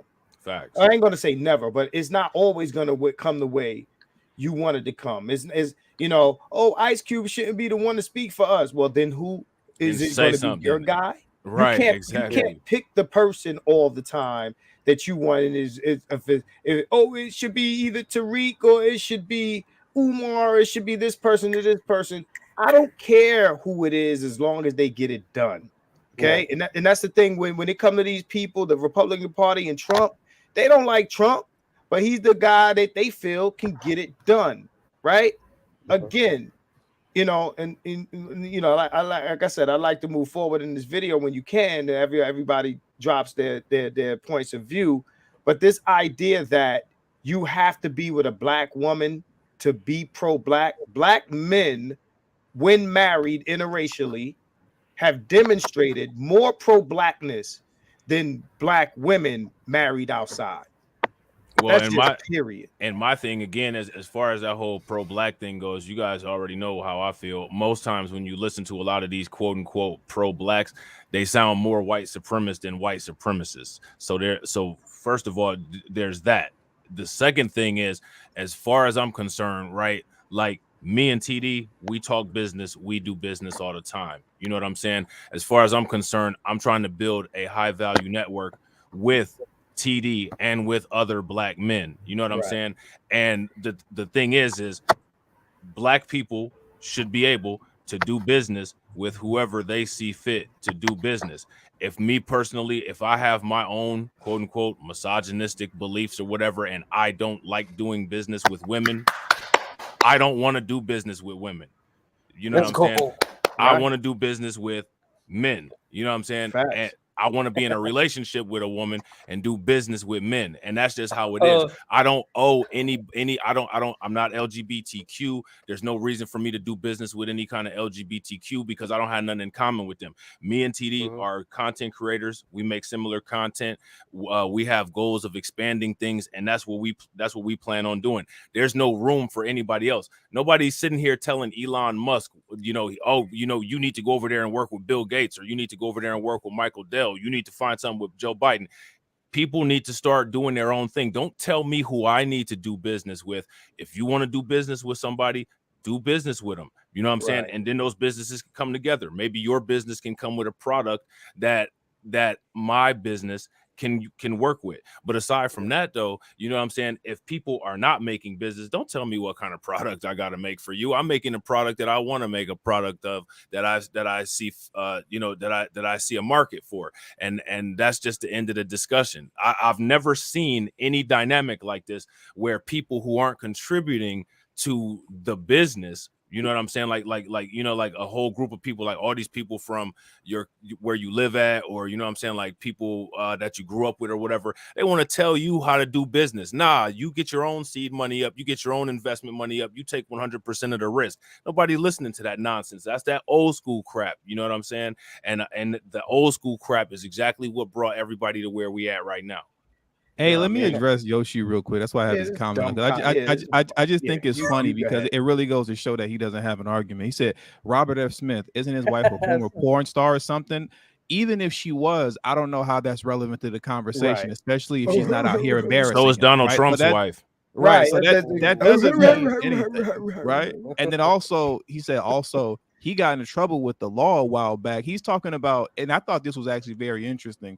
While Robert F. Smith was like paying off black folks' student loans, he was also simultaneously going hard in the paint for reparations, and all of a sudden he found himself in quote tax trouble. Yeah, tax trouble. Yeah.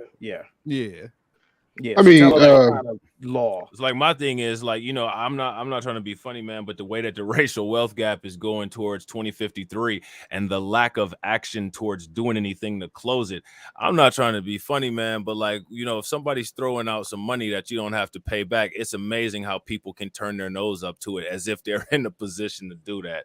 You can turn your nose up to it if you actually make an industry and you're supplementing your own income with your own productions, but you don't see much of that going on because people are allergic to effort. So it is what it is. If you want to stay allergic to effort when somebody throw the money at you, you gotta, you know, it is what it is. Well, I just want to say this, man. We got to take it a little bit easier on Yoshi. I think you guys are kind of hard. I mean, this is the graduating class valedictorian of FDMG. So, you know, we got to be a little bit more respectful. You said, you wild. Okay, his wife, I just Googled it. His wife was not she wasn't a porn star. She was a playmate. Playboy's magazine's playmate. Mm-hmm. So let's continue with some more Umar. You know, again, it's irrelevant, Yoshi. Has nothing to do with nothing. You're deflecting. And also, I got one more thing to say. Robert F. Smith, they say he married a white woman. He's not pro-black, and they're also gonna say he has self-hatred because he's marrying a white woman. Yeah. Okay. You know, Shea Butter Babble. Let's move on. Shea Butter Babble. All right, I'm about to run this. Let me know if you guys want me to stop anywhere. And if you guys are enjoying the stream, please make sure you guys leave a thumbs up. Also, please make sure you guys share the stream. And, you know, if you guys have any comments that you want us to address, make sure you put them in there. As a black man, knowing that only 1 out of every 4 black women will get married in her lifetime, we have the lowest female marriage rate in the country. 25%. That means 75% of black women will never, ever know what it feels like to be proposed to. And if you care about the black community, you got to care about saving the black family, because the family is the essential institution of a community. And the only way you can save a family is to build a family. You can only build a family with a black woman. Absolutely not. You cannot talk black and sleep white. And why would the original man? You can definitely build a black family without black women. That's number one. Number two, because, you know, many of us are the products of mixed genetics, and we call ourselves black, and we look in the mirror and we see a black person. That's number one. Number two, we just had a black president with a white mama, and we celebrated our first black president. Okay. Number three, what was the other thing he said? Shit. Marrying your black woman. Oh, no. He's talking about the marriage rate of black. He said, women. He said 75% of women won't. The black woman won't be. One out of 4, or something like that. Why not ask the black men why this is, or examine why their marriage rates are so low? Examine that. Right. And why didn't the panel on that he's talking to ask him why he didn't marry the 2 women that he got pregnant? Yeah. True. But they ain't gonna ask that because either they were told not to, or they too fanboyed out to go at him like that, right? Yeah. So how many baby mamas he got? 2. I heard 2. And he has 2 kids. So 2 and 4 of his baby mamas ain't married. Right? Nasty work. Right. So you part of the problem that you complaining about. So ask why you ain't married them, and then give us your story of all the nonsense that you probably dealing with as to why you ain't off of that ring. Right. Yo, real quick, and I wish I first off I gotta hop off after this, but I wish I had the clip too. But he discussed, I think it was the second baby mama. She actually lied to him and told him that she was on birth control and she wasn't. That's how he had the second kid. Oh, he making baby mistakes. It's her fault. Yeah, that was yeah. I gotta look for it. We gonna run it back on other reacts. But yeah, he explained how he got the second one. You know what I'm saying? She lied TD. and said that she was on birth control and she wasn't on birth control. She's a black queen still, though. She's still a black queen. Let's go. Yeah. Facts. Well, TD, I mean, that wouldn't have happened if he would have married that first one, right? Exactly. His business proposal. Exactly. If he would have just married the first one, you know what I'm saying? And here go my thing, man. That wouldn't happen. Here go my thing, man. Me personally, you know what I'm saying? Like, I don't tell anybody else what to do as far as that goes. You know what I'm saying? Like, you only tell me what to do when we be talking, but it's cool, bro. Yeah, I only try to help you make money. You know what I'm saying? I just try to help you make the griff pop. You know what I'm saying? Man, go ahead. No, go ahead.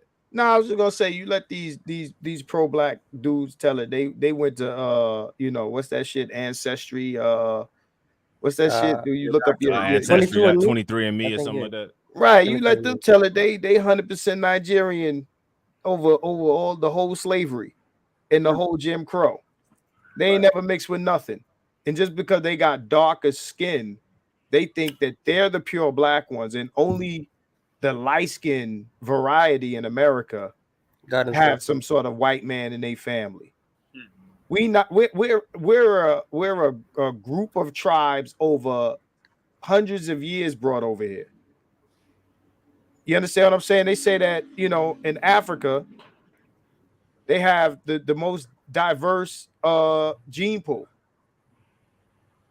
Right? Then you get over here and you mix with white man, Native American, this one, that one. But you think that your claim to blackness is your skin complexion. Ancestry.com. That's what I wanted to say. You think your claim to blackness is either your skin complexion or the absence of a white man in your immediate like your parents, like your immediate family. So you ain't talking about your granddaddy or your great or your great uncle or your great this or your great that. No, forget them. They don't matter. See, the only people that aren't black is if their immediate parent, one of their immediate parents isn't black. Again, black women ain't have no problem celebrating Meghan Markle when she's lighter than most of y'all motherfuckers that's in the chat talking shit. In the whore. And she was right, and she was the first black woman in the Buckingham Palace.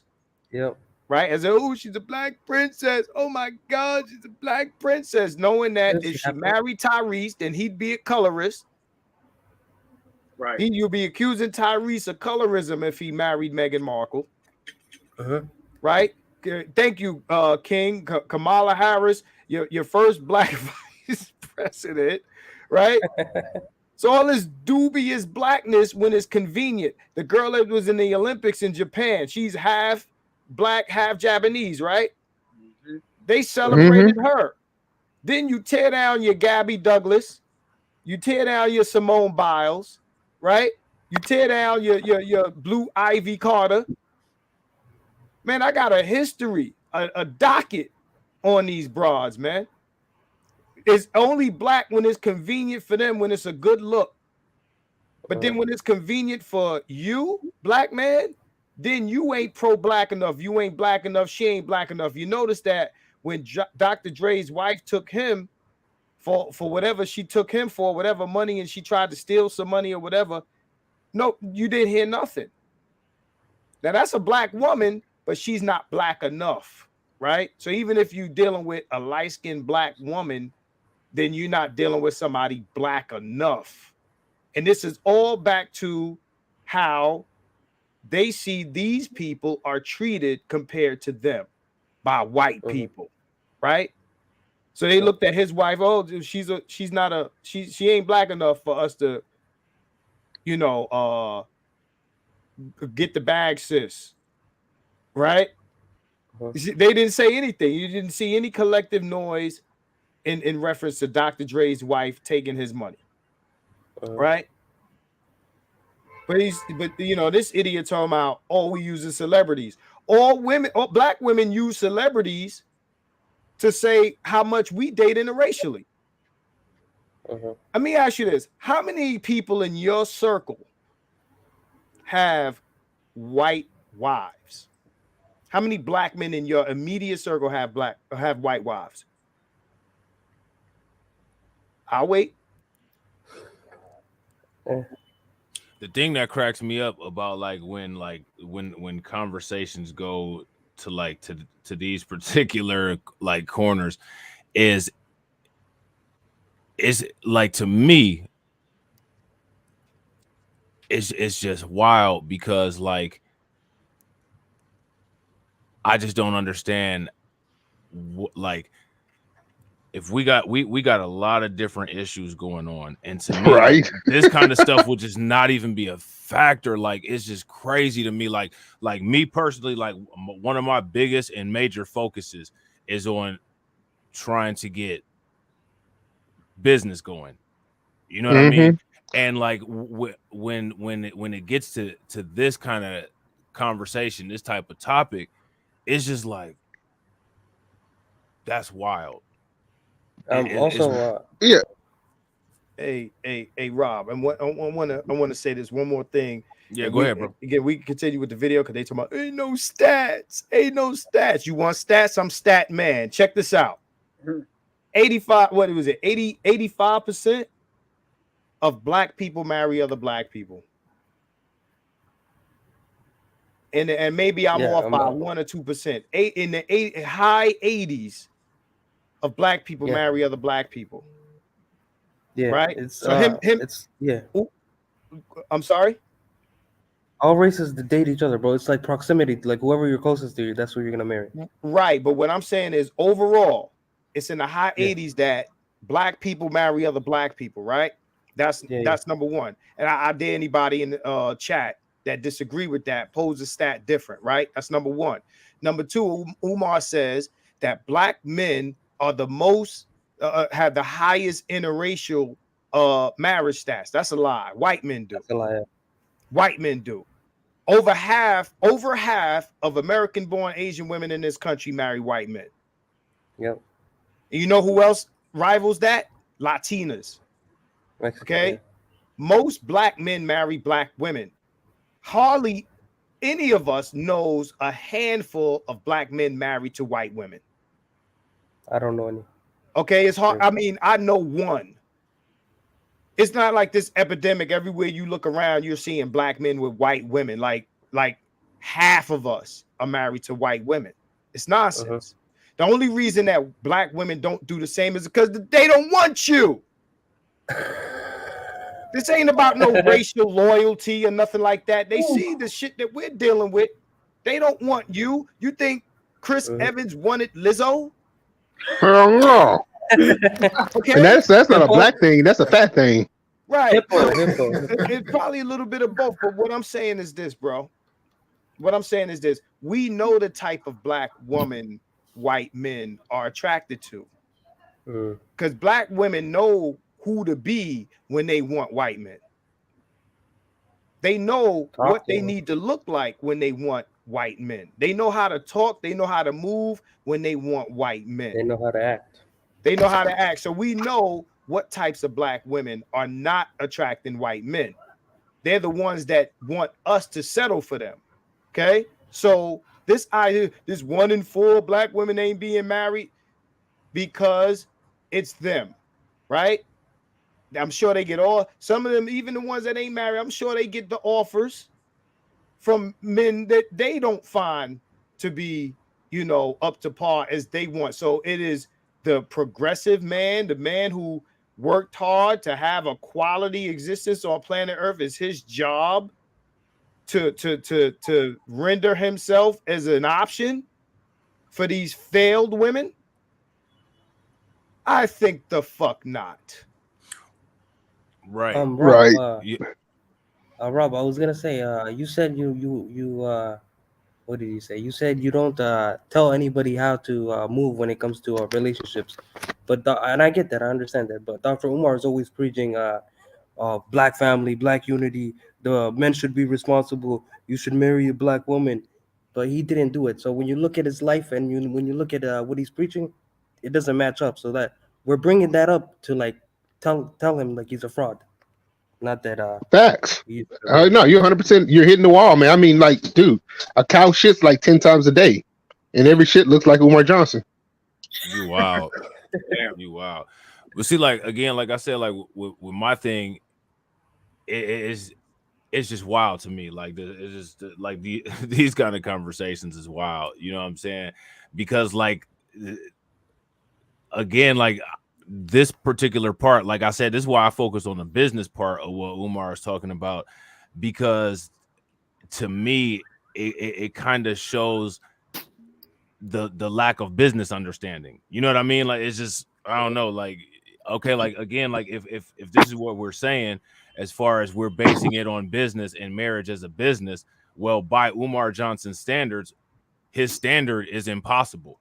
And instead of actually dealing with the fallacy in what Umar Johnson says, instead of dealing with his actual argument, you have this hands throwing up and people running away because they're emotional, that Umar Johnson is kind of getting criticized for his talking point. But the problem is that his talking point is a fallacy. The talking point is a double negative. It doesn't make any kind of sense. Yeah.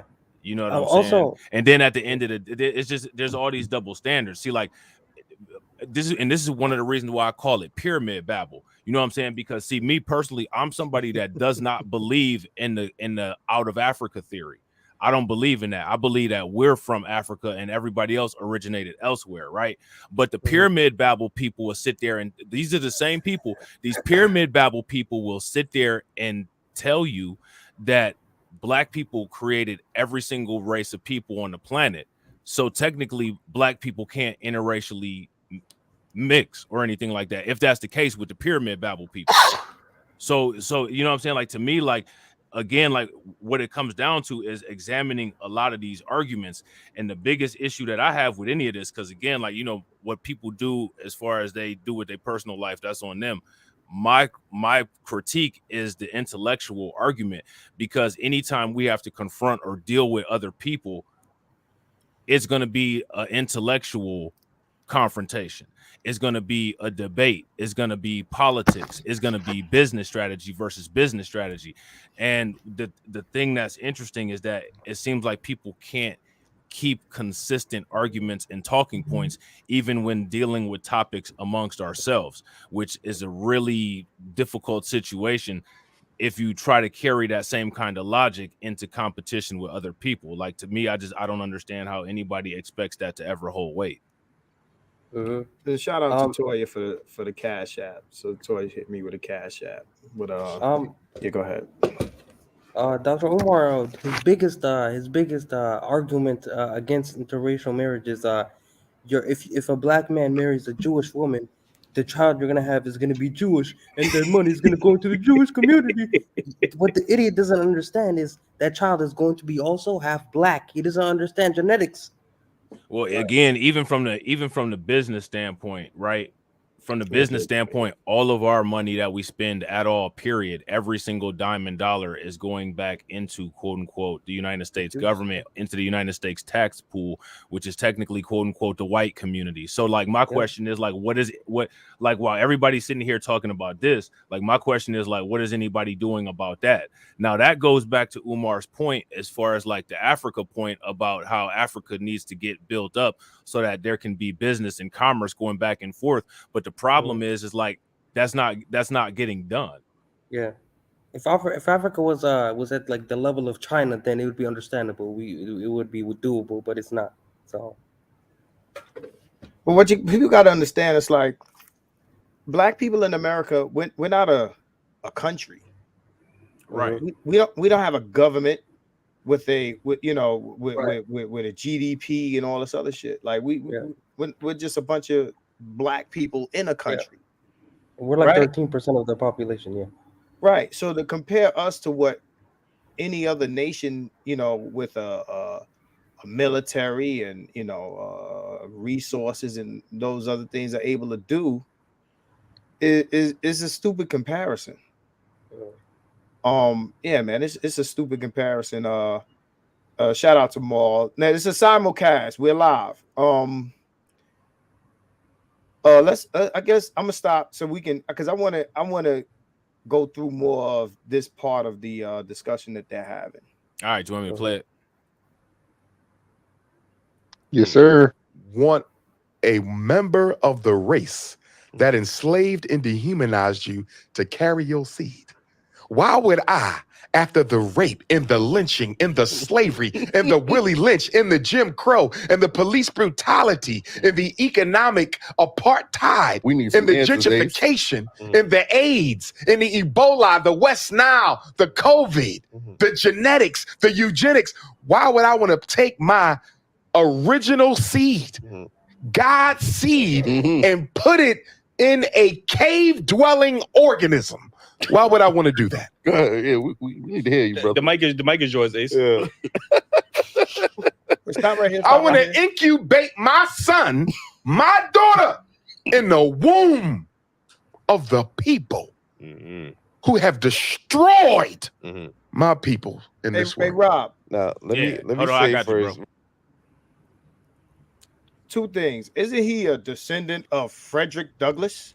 Yes, he does. Hell no. Let's run with it. Let's run with it. His father came out and said that was not true. Oh, okay, let's pretend. Let's pretend. Who's Frederick Douglass's wife? His second wife.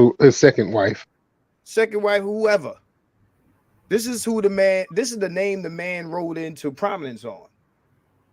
He rode into prominence under the name, or either under the pretense of that he was a relative of a person that was interracially married. Secondly, what I hate that motherfuckers do is when you say interracial, they immediately go to white people. So everything that he just said is associated with white people. When you say interracial, that doesn't imply white people. It implies anyone who's not black. So he's talking about, the rapes and the lynchings and this and that and the third, right? So if I'm married interracially, that means I have to be married to a white person. Nope. There's a lot of other races to choose from, right? Before I can deal with the people you're describing in your, series of events that leads to your belief that no one should be interracially married, right? Right. And when he's talking about the people that quote unquote destroyed your people, which ones is he talking about? The white ones or the black ones? Right. No, he's talking specifically about the white ones. I'm just saying though, like that's that whole where we supersede, like we just supersede accountability. You know what I'm saying? Like, I mean, that is an actual issue. But it's an issue that everybody just ignores. And then we get some people that say that, like, oh, that's not what happened and this, that, and the other. But there's a reason why we get called Akatas, and there's a reason why we're here. And it's not all solely European. So let me say this, because Umar Johnson and Keep It 100, you and Black Light came up with some great relevant points. And this is why I say Umar Johnson needs to stick to stealing talking point, because that made absolutely no sense. Now, if you talk about black people in America, I would say that we're more intertwined going back historically with Native Americans, because I'm sure that Native Americans ended up on those plantations too, because they were darker skinned and all that. So we might have mixed race with them before we mixed race with white people, because it wasn't acceptable at that time.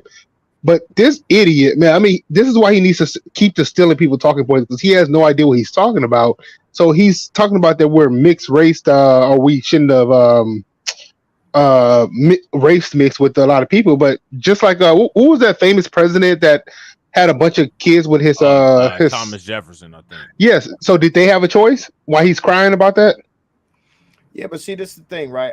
First of all, let me say this. I don't think that there was ever a time that it was illegal for a slave master to copulate or even procreate with his slaves. I don't think that there was ever a time that that was illegal. It was illegal for the marriage, possibly, but I don't recall a time in American history where that was illegal. Secondly, when somebody saying, anyone that is mixed because of slavery, it was forced, and mixing after it was done willfully. Understand that mixing was happening before America. Okay. Secondly, mixing is mixing. So if you're against mixing, then you're against mixing. Mixing is mixing. So what that means is, if you are a product of mixed genetics, then the argument that mixed genetics is somehow going to make you anti-black or not pro-black, and I don't just mean in the context of a white woman and a black man, because that's the only context y'all really care about, right? Where a black man put his dick at, because every other sort of marriage is celebrated. Black women are the biggest supporters of LMNOP. They ain't mad if a black man deals with a white man. If a black woman deals with a white woman. Every other sort of twist and turn of coupling is accepted, except for a black man with anything but a dark-skinned black woman. Now I have to say dark-skinned. A dark-skinned black woman.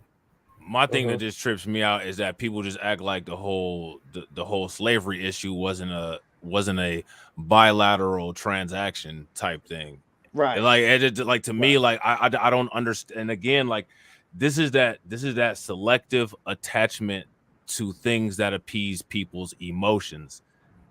You know what I'm saying? Like we're just gonna completely ignore that. Which is a big issue that I have, because one of the things that you see as far as one of the problems that we have now is a lot of people who are not Black American, they go right along with these talking points, calling people things like akatas, saying that we don't quote unquote know our culture. Well, there's a reason for that. There's a reason for that originated in the United States, and there's a reason that originated for that in those African countries of origin. But again, because it appeases our emotions to just supersede that, we just do, and then we try to shout down the person that's trying to see the whole picture in order to change the situations that we have popping off right now. You know what I'm saying? Right. And our culture changed over time since we was in Africa to come over here. And with these people that always talking down on the Black culture, the Anton Daniels, the angry women of the internet community, they always, if you go to their platforms, what music is Angry Woman playing? He's playing hip hop. He's dressing like someone of the Black American culture. Same thing with Anton Scamuels. He's talking about Black issues. He has shoes behind him. He's trying to look as of the culture urban as possible. So you have all these negative things to say about the culture, but you use the culture to promote your channel. So it's a contradictory. And I want to say this about Umar Johnson. The community that I believe that non-immigrant community that I believe has been, I guess, mixed race the most or damaged the most and disappeared the most is always going to be the Native American community, not the Black community. Now, we do have our issues, but if we're talking about numbers dissipating, we're talking about the Native Americans. Well, and then there's an issue of there's a large portion of the Native Indigenous community that was actual Black Americans that was removed from that census as a result of the 5 civilized tribes. You know what I'm saying? But that's something that is not really talked about very often. But yeah, no, right. I feel you. I get your point. And if you go to Brazil, one of the most mixed race places ever, if you go to Brazil, like back before it was, I guess the people came over from Europe, I'm pretty sure those people look way different from the people of Brazil today. Hey, Rob, do me a favor. You see the comment by Rain Love? Hold on, let me scroll up. I want you to pull this up because I find it funny as shit. Which one is the last comment by Rain Love? All right, scroll up a little bit. Funny, or I'm gonna roast you funny. Both. You know what? I want to say one more thing before you guys, while he's looking for that comment. I guarantee you all that the only place that you'll find Umar Johnson's references when it comes to all this information that he's putting out is in the library of FDMG, where all his information is collected from. You wow. Which is it? The comment right here, the Native Americans. This comment. Yeah, pull that up. All right, I got you. I want to read this out loud, right? I want to see how many laughs we can get out of this. Okay, the Native Americans were black and spoke Hebrew, according to Christopher Columbus journals. He also had Hebrew interpreter on his ships, so I'm black. Hold on. Before you get on that, right? Before we get on that, right? Let me say this: Christopher Columbus journal. I actually referenced this last time we spoke. There are some journals that I don't think nobody should be reading. That's about when he kidnapped a bunch of Native American women during his journeys, and he was, pleasing himself with them. So yeah, that's crazy. Christopher Columbus. We talk about Christopher Columbus, and we're talking about North America. Now, please put it back up, please. Oh, hold on, real quick. My bad. Please put it back up. Read it. Hold on. There's just so many things wrong with this sentence. Said Christopher Columbus. Did Christopher Columbus step foot in North America? Nope. So how the fuck could the Native Americans be in Christopher Columbus's journals and that they spoke Hebrew?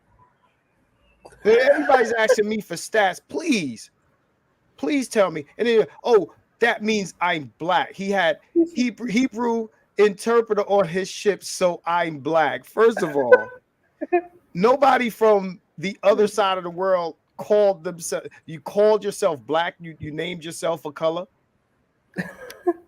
So you're black according to him setting foot on North America and coming across, some people that he identified. Oh, they speaking Hebrew.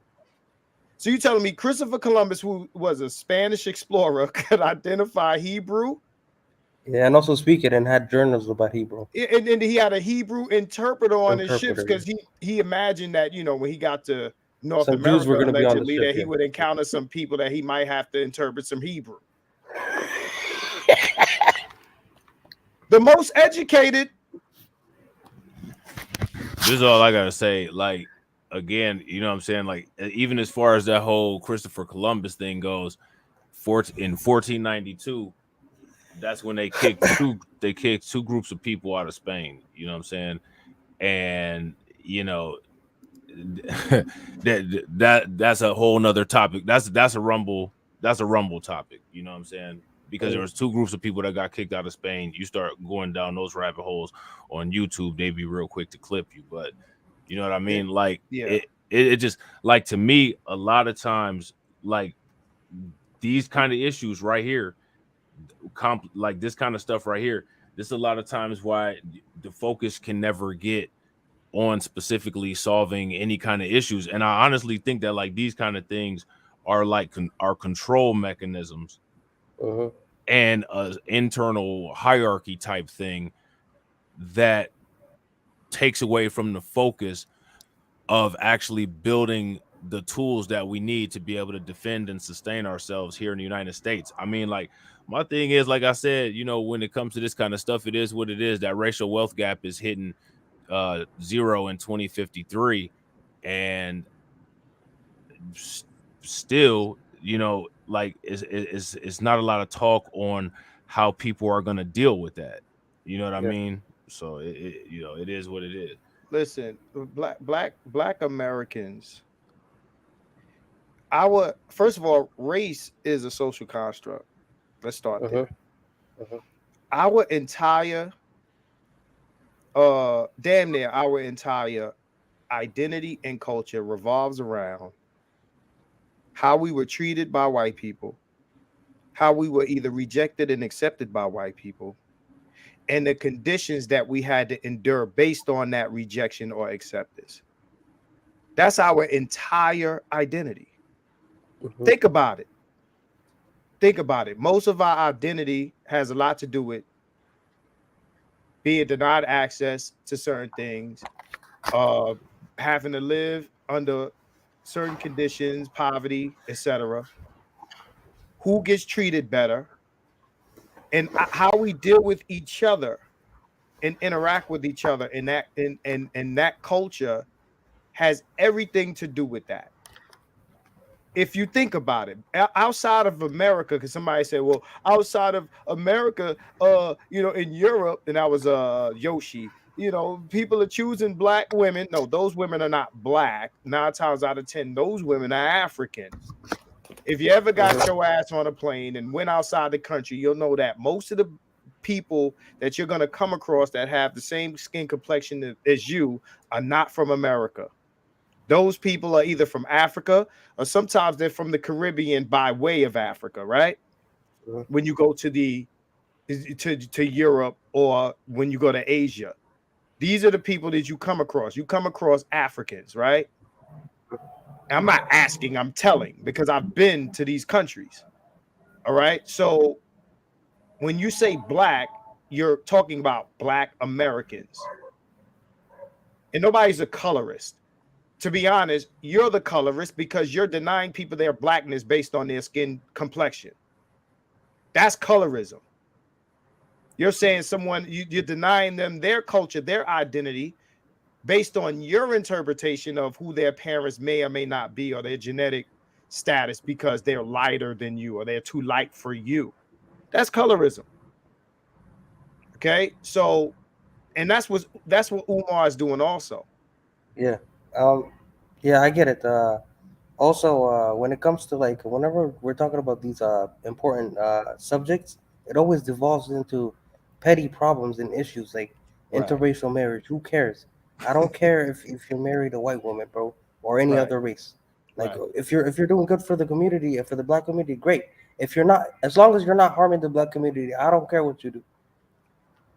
Like you're making a mountain out of a molehill, bro. It's like, so according to this genius, the Native Americans were speaking Hebrew when Christopher Columbus allegedly got here. So where are the Hebrew speaking Native Americans? Yes, where are they right now? They got where they at?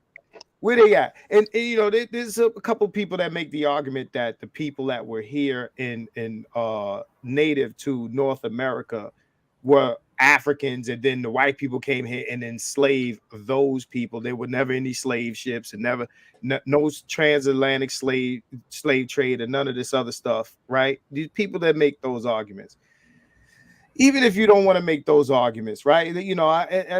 I dismiss that. I do. That's where I stand on that. But whether or not it's true or not, the fact is, from then till today, you had a mix. Black people mixed with other races, whether it be forced or not, which means you ain't the black or the African that you're purporting yourself to be to create this standard of who is or ain't African or black. All right, before we run it, so you're saying that they didn't speak Hebrew? Who's saying that? You asking you? Who, me? Yeah, you. Am I saying who didn't speak Hebrew? The people that Yoshi was referring to. Native Americans. They said the Native Americans, when Christopher, first of all, again, are we in agreement or not that Christopher Columbus made it to North America? No, I'm just saying, were the Native Americans not speaking Hebrew? Because according to my history book that I got at FDMG, they were speaking Hebrew while riding dinosaurs and shooting lasers. Are you sure? Because I got a history book from FDMG. Man, you crazy. Y'all crazy. I'm about to run this real quick. You know what? You right, man. I was wrong. You know what? Hey, Yoshi, my bad, man. He just proved me wrong, man. Ride dinosaurs and it's all good. I was wrong. I learned something today. KeepItOneHunned getting destroyed. Clip this, bro. Destroy, I just got destroyed. Yo, wow. All right, here we go. When I made this argument, I wasn't necessarily talking about white women. Obviously. I mean, there's other races out there, but and they hate you just as much. But what I'm saying, all right. So you said yourself earlier that there are black people among us that are not for us. True. So with that being said, there are people of other races that are more for us than there are our people. Describe for us, please. when you go to protests for black rights and police brutality and stuff, and you see other races that are out there that, and there are black people that would never be caught out there. I mean, okay. So because an I'm just all right, go ahead. Or a Caucasian showed up for a George Floyd march, right? That means they give a shit about black people. I'm just saying. Let me ask you this. According to the Pew Research, they said 1 in 5 protesters during the George Floyd protest was black. Okay. 4 out of 5 were non-black. Right. At least 3 out of the 4 were white. So the George Floyd protests were mostly white people. Okay. If white people care that much about black folks, no changes. Why didn't that woman who got Emmett Till murdered, why was she never arrested? If white people care that much about black life, why all these police that's going around killing black folks are not being held accountable? If white people care that much about black life, why don't we see it in the political and economic realities of black people? Facts. You know why they showed up to the George Floyd march? Why? To dissipate the power of black people and to redirect the focus of those marches. White people outnumber black people 5 to 1. So if you let them in, they automatically take control by virtue of their numbers and redirect it. And so Nancy Pelosi, the Democratic Party, turned the George Floyd march into a damn celebration for Joe Biden. Joe Biden votes in the Democratic Party. We got nothing out the march whatsoever because we let it get diluted. Right. You have to keep it all black. The minute you let white people in, because you can't control how many join. There's more of them than us here. You can't control how many join. So the minute you let them in, they now have the power to remake this into whatever they want. And because most Negroes who participated in the George Floyd march made it multicultural. You said he changed the whole subject? He just changed the whole subject. But they asked him a bad question in the first place. That question, right. Yeah, they set themselves up. That's hilarious. My question is, when it comes to what Umar Johnson is saying right now, we've seen the same thing occur time and time again over history. So my question that I have is, why is there centuries of evidence of the same things working over and over and over and over? Like what he's talking about right here, that same strategy worked with the Black Panthers. You know what I'm saying? Like the FBI had infiltrated Martin Luther King, the civil rights movement and all that. Other groups had infiltrated the civil rights movement too. The socialists and all of that had infiltrated that, the Soviets. And my question is, why is it that the same stuff keeps working? Do you think that the same tactics keep working because people keep doing the same thing? No, I got a question too. Why are we letting them in? That's my question. I mean, that's what I'm asking. Why is that happening? Yeah. You know what I'm saying? Like, I don't know. I don't get it. But the thing is that in any of these things, right? Like if you listen to a lot of this content, whether if you listen to it from today in 2023, or if you listen to it from, in the 1960s, it's like people are saying the exact same thing, and yet nothing is getting done about it.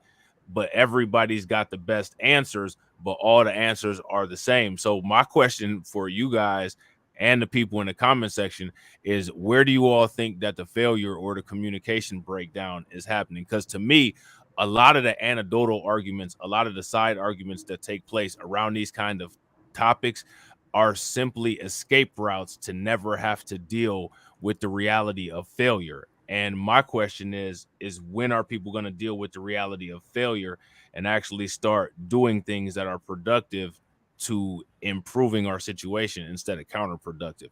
Because from again, my question for you guys is like, what's happening? How has anything evolved from like the 1960s to 2023? What's changed? It hasn't. Just the advent of technology. That's all. And people are still resistant to technology. If you talk about cryptocurrency, you got a whole bunch of people shouting you down, saying that cryptocurrency is a scam. People start talking about STEM and artificial intelligence. It's not cool until the people that they worship at night talk about cryptocurrency and artificial intelligence. So my question is just like, at the end of the day, what is it that people actually want? Me personally, like I've said, and I've said this in my content before, I am truly under the impression that the things that people claim that they want are not actually what they want. These are things that are fun and trendy to talk about, and we can all unite together in outrage, and we all have a safety blanket, and we could just blame the failures on the same thing that we've always been blaming the failure on and keep it moving. And me personally, I really am not comfortable with that, because that puts you in the same situation that we've been in. I think that we need to make some hardcore, solid changes, modifications on a lot of the ideologies and things that we've talked about and learned in the past. You know what I'm saying? And improve on those things. Like I said, we're still talking old 1960s talking points. Yeah, because it's clearly not working for us, so we have to like adapt and change. You know? Yeah. Right. Like my question is, what is actually working? What has worked that we've been doing long term? That's my question. Right. And I think a lot of things that we can carry from the past into the future, we got away from that, like carpentry, plumbing, all that. Not all of us, because I don't want to dismiss anybody. I know a lot of black plumbers and all that. But a lot of stuff that we should be focused on, the basic human, what we need to survive, or what we need to make our life more pleasurable, like plumbing, electricians, all that stuff, building homes.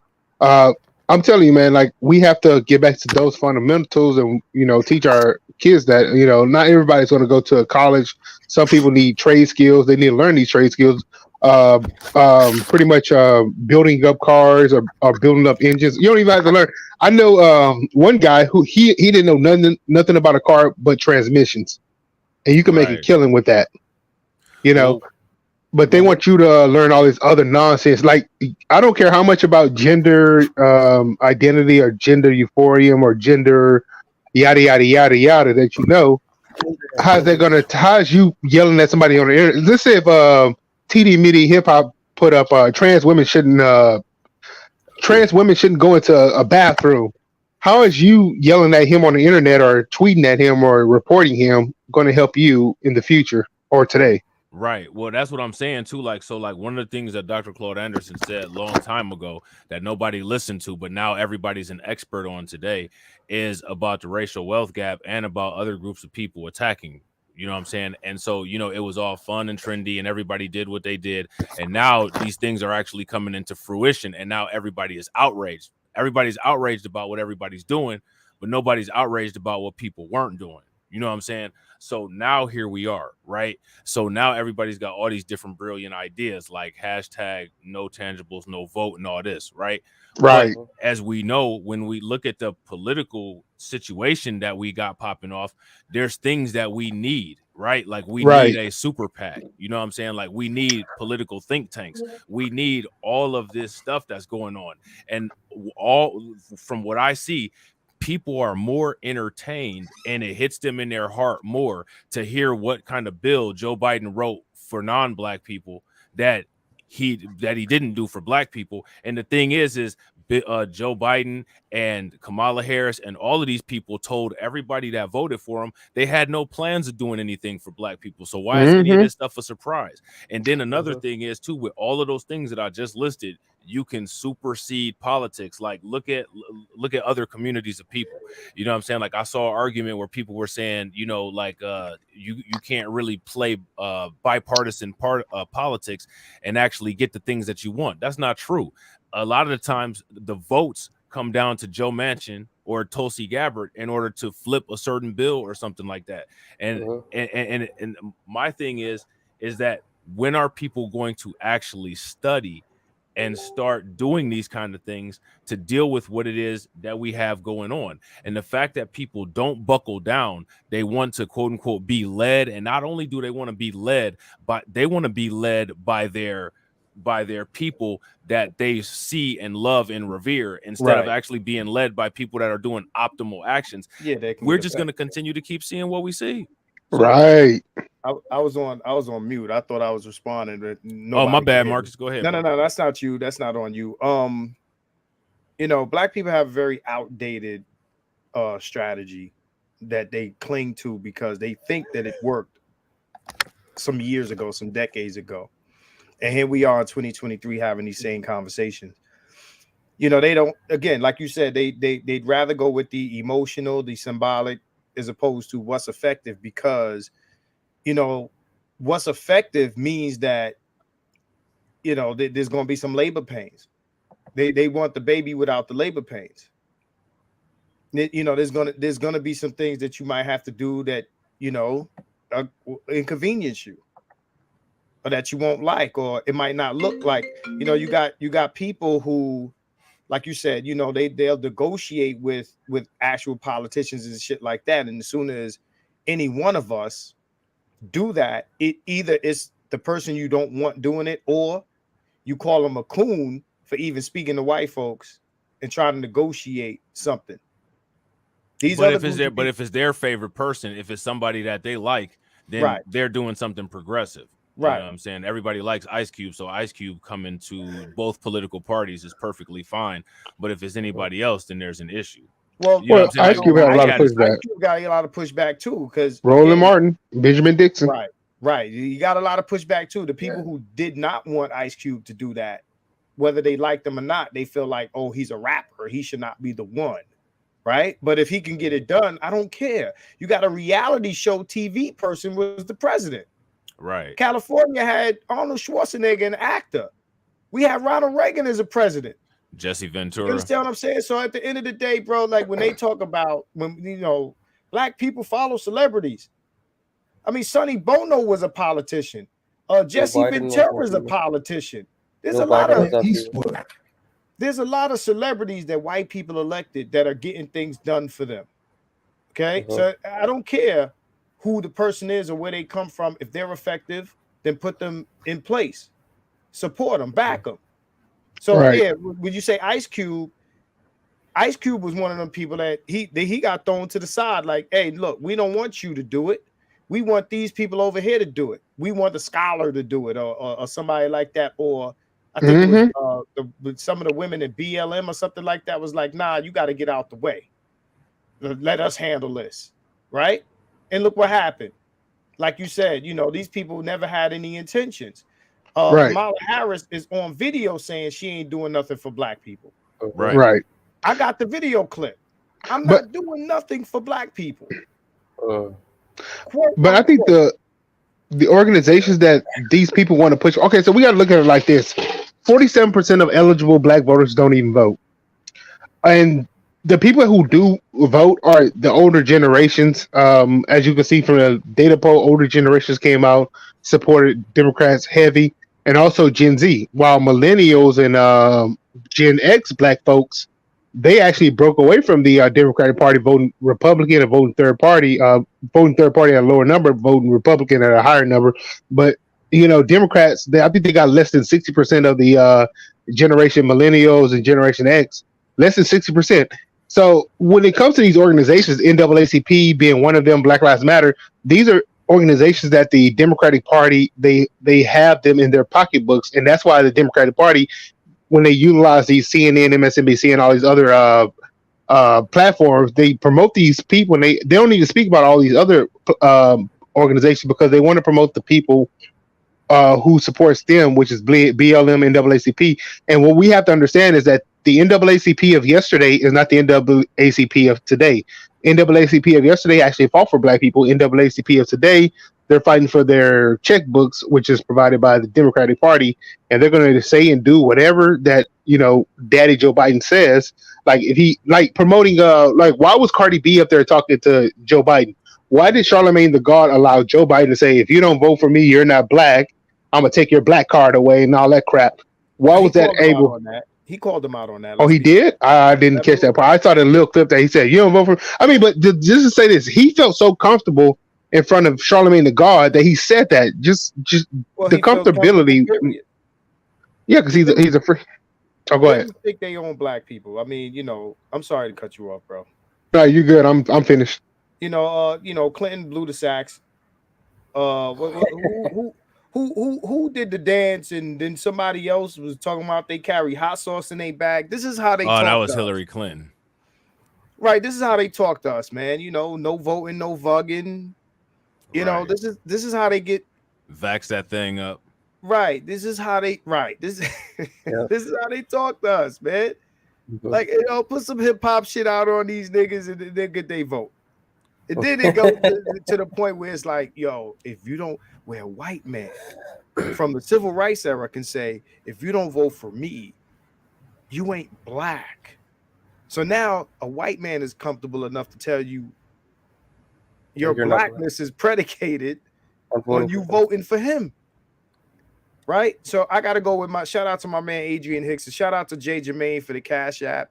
But shout out to Adrian Hicks. He's, you know, because, you know, earlier was someone said that, you know, a lot of black people don't vote. Well, I don't vote. I stopped voting. Why should I get up in the morning? Which one of these candidates is talking to me? Yeah. Which candidate is saying something worthwhile for me to get up out of my bed and go stand in line to pull a lever? Yeah, I feel like a lot of people vote for the politicians and not the policies, you know. Right. Yeah, So that yeah. is So what happens. right. So, you know, you get the Democrats, who I call the Femocrats. Like, most of their policies are, you know, for women and the other groups, right? Who I won't name right now. Those other groups, right? When you talk about the you know, the conservatives, especially when you talk to black conservatives, they tell you, well, you know, the Dems are doing this, and everything they're saying is correct, but the Republicans are not offering me anything for my vote. Yeah. Right. So I don't get up. What I'm gonna get up for? Yeah. No, It I'm doesn't, not. to me, it doesn't matter who wins. Either I'm fighting racism or feminism. Yeah. Either ism. Yeah. If you don't vote, if you don't find a policy that you like, you shouldn't vote at all. That's my opinion. Right. Right. So, you know, it's like But I rolling the think dice. also, I Go think ahead. also that one thing that people kind of look past is that there's ways to get stuff done without voting. Like I said, you know, before, like you can supersede the vote depending on the kind of high value networks that you have in place. You know what I'm saying? And the thing is that this is, to me, this is the reason why people need to start focusing, especially if the stuff that Dr. Claude Anderson is talking about is true, which we're seeing a lot of that stuff is coming true with like these other groups attacking black people, the immigration explosion, artificial intelligence, all of this stuff. People need to start creating high value networks in order to target a certain percentage of the market of particular economies in order to be able to use that as a power tool. You see what I'm saying? Because if your numbers are shrinking, or if your numbers are static, if they're staying the same, what you're losing in voting power, or what you're losing in political power, you need to start coming up with a strategy on how to make that up in other places with other kinds of powers. Would you guys agree with that, or would y'all disagree? Absolutely, because for some people, it doesn't matter who's the president. Right. Ask the small hat. It don't matter who the president is for them. They're still in power. It don't matter. Facts. It don't matter if Mickey Mouse won the election. They're gonna get what they need to get. Yeah. Also, I got a question for the panel. Rob, you mentioned in 2053 the racial wealth gap is going to close. You think it's going to be the same for the black community? We're still going to be in the same state?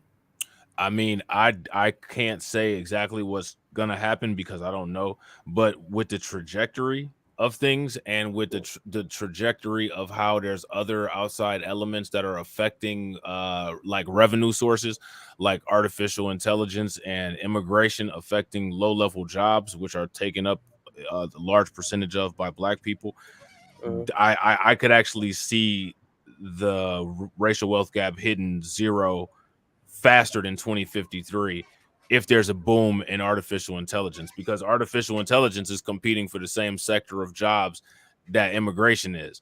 But artificial intelligence, you know, if there's a boom in immigration and they just allow more immigrants, that doesn't have anything to do with, or it doesn't affect how fast artificial intelligence automatically updates. So if they say that once artificial intelligence gets going and it gets into the mainstream and it's able to self-improve, it's going to exponentially increase its skill set, and you know the capabilities will probably be limitless. So that those things in themselves are going to wipe out a ton of jobs at the bottom. Yeah, I don't know why they're so thirsty for AI, bro. Have they not seen what's it called? No, the movie with Arnold Schwarzenegger. I forgot his name. Oh, the Terminator. There's a bunch of Terminator, AI yeah. movies. Artificial Skynet, intelligence. bro. Have they not seen Skynet? What the hell? Hey, I don't think I'll be alive by then, so I don't care. Listen, if Biden got up on the microphone and said, "Black people, I ain't doing shit for you," they still vote for him. They still vote for him, and black conservatives would still vote conservative if they said, "Fuck the niggas." Yeah, they still would, because they would have to spite the other side. Yeah. Right. So it wouldn't matter, because there's no common standard, no common set of standard minimum objectives. Both, you know what I'm saying? both sides are playing the lesser of two evils game, which I used to play that game when I was younger, because I used to vote Democrat, and I said, the lesser of two evils, but now at this point, I'm like, nah, I can't do it. Nah, Carlton, that's the truth. That's the truth, Carlton. I'm keeping it real with you. You my man and all that. But if conservatives got up there and said, fuck the niggas, y'all would still vote for them, because y'all would still have to vote against LMNOP, feminism, and everything that the left stands for. LGBT, yep, all of it. And when I come on to Bernard's channel and I speak against Democrats, they think I'm Republican. And when I speak against Republicans, they think I'm Democrat. I don't rock with either sides of these coins. It's like choosing between Big Daddy and Calvin Candy and Django Unchained. Yep. I mean, the right makes sense in some stuff, and the left makes some sense for some stuff. So it's like you would think the left is more racist because they're so tolerant and all of that shit, right? But then I think they're more racist than the right. I'm not gonna hold you. They just know how to hide it better. Well, see, and my thing is like to think that, to me, like it would be nice to me if people would start looking at politics in terms of building power. You know what I'm saying? Instead of being a circumstance of the political environment.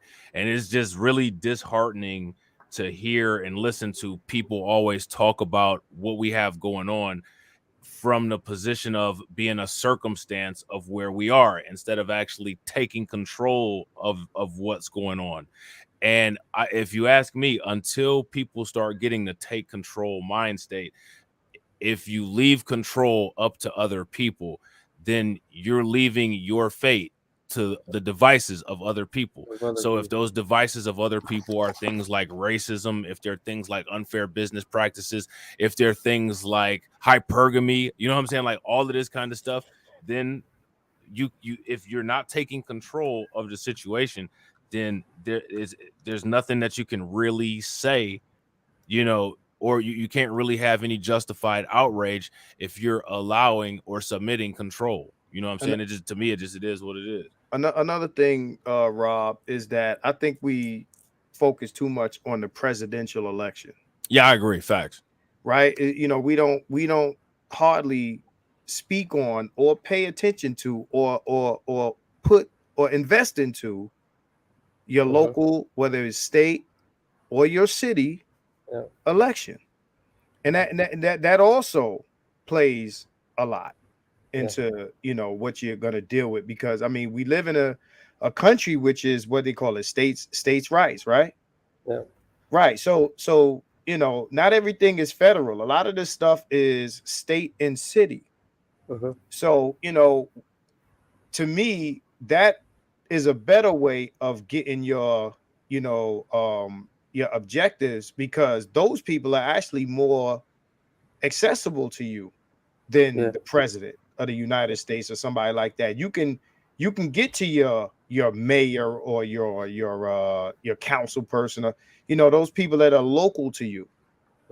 Right? So if you got a place where there's a collective of whatever kind of people, black people or any other type of people, those people can, as a collective, you don't need all of the black people in the city or all of the black people in the state to push a particular politician one way or the other. You just need enough.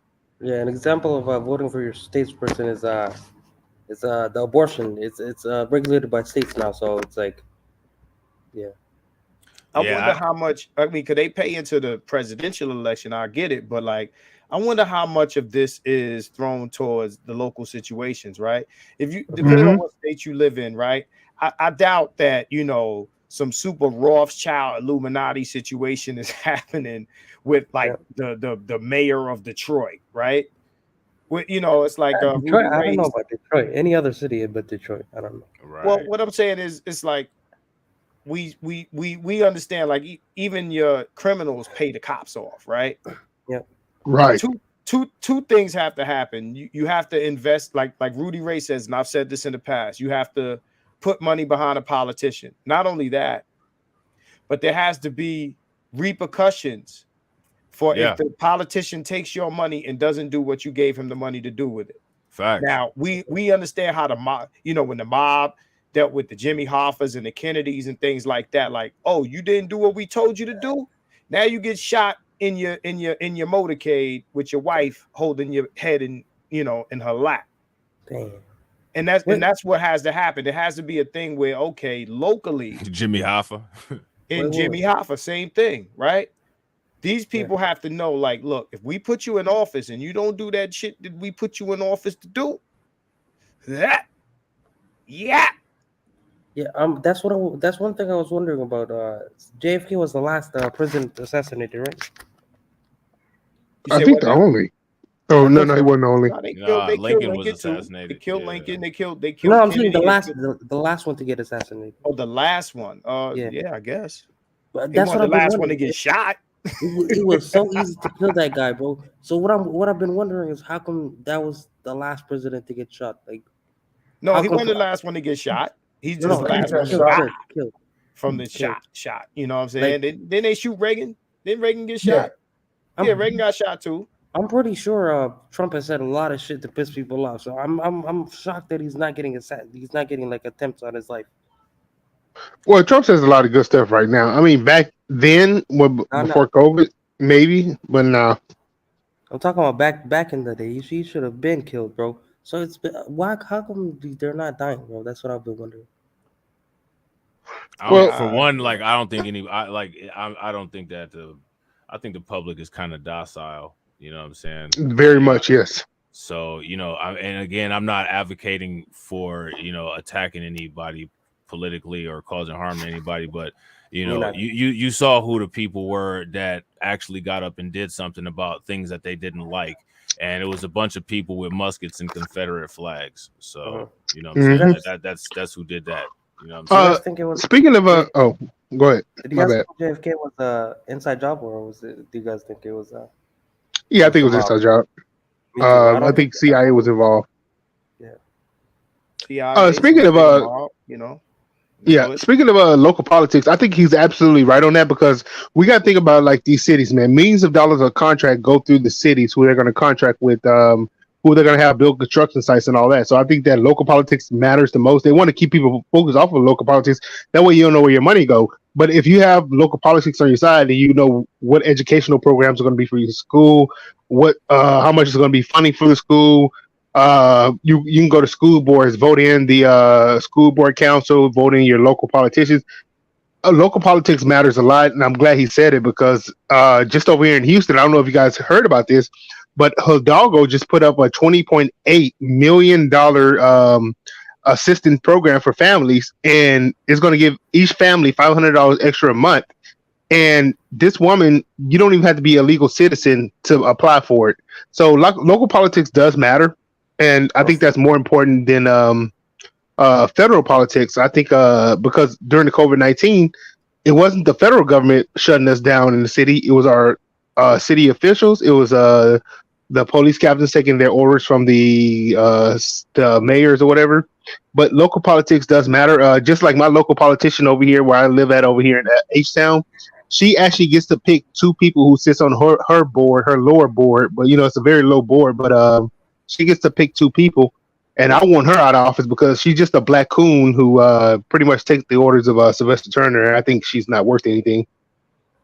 Yeah, I feel that. Well, guess what, y'all? We've been on for 3 hours, and yeah, I'm about to say my time is up. And we didn't even I'm get about to to end say. the thing yet. Yeah, I know we got Tate on the thumbnail, and we didn't even get a chance to talk to him. But that's how it Hey, goes, Umar man. just be, sending us on tirades, Well,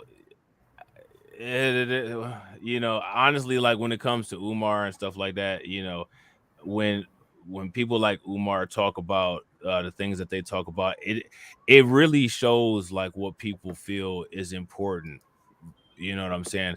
If you ask me, if it seems like when people talk about Umar, the things that get highlighted out of what Umar is talking about are the things that it's easy to control, the things that are easy to try to get people emotionally excited about, and the nitty gritty, nasty, competitive things that we would have to do in order to compete with other people. Those are the kind of things that get swept under the rug. So we can talk about Umar Johnson, you know what I'm saying, and talk about a lot of these things that he talks about. But when it comes to actually like, okay, so let's examine these business propositions. Let's examine what he's talking about as far as international commerce with Africa and how we can be competitive with Asia and Europe.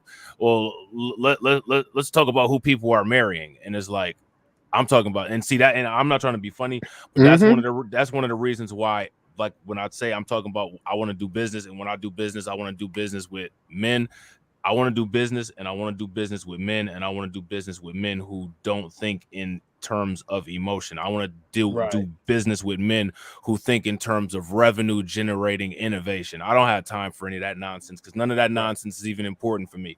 My goal, anybody that's watching my channel, is world domination is the only solution. And people like Lex Luthor, Elon Musk, and anybody that you could ever think of, the Kingpin, Michael Dell, Bill Gates, those type of people dominate, as you guys were saying, the quote unquote somberitos. They dominate the world through financial encapsulation. You know what I'm saying? And if you're not talking about financial encapsulation, in my opinion, that's not a conversation for me. You know what I mean? So one point that Umar did make towards that in that conversation that we didn't go over, maybe I went over it before I got on. When he said that, he said something about, because Angry Man spoke on it, he said, all white people are racist, in the manner of they don't want to, I guess, to the effect that they don't want to share power with you. To kind of add on to what you just said, Rob, you have the white people on the top and the 1%, right? Now, I can't say 100% of white people feel this way. I can't say that, but I can't say that it's not true also.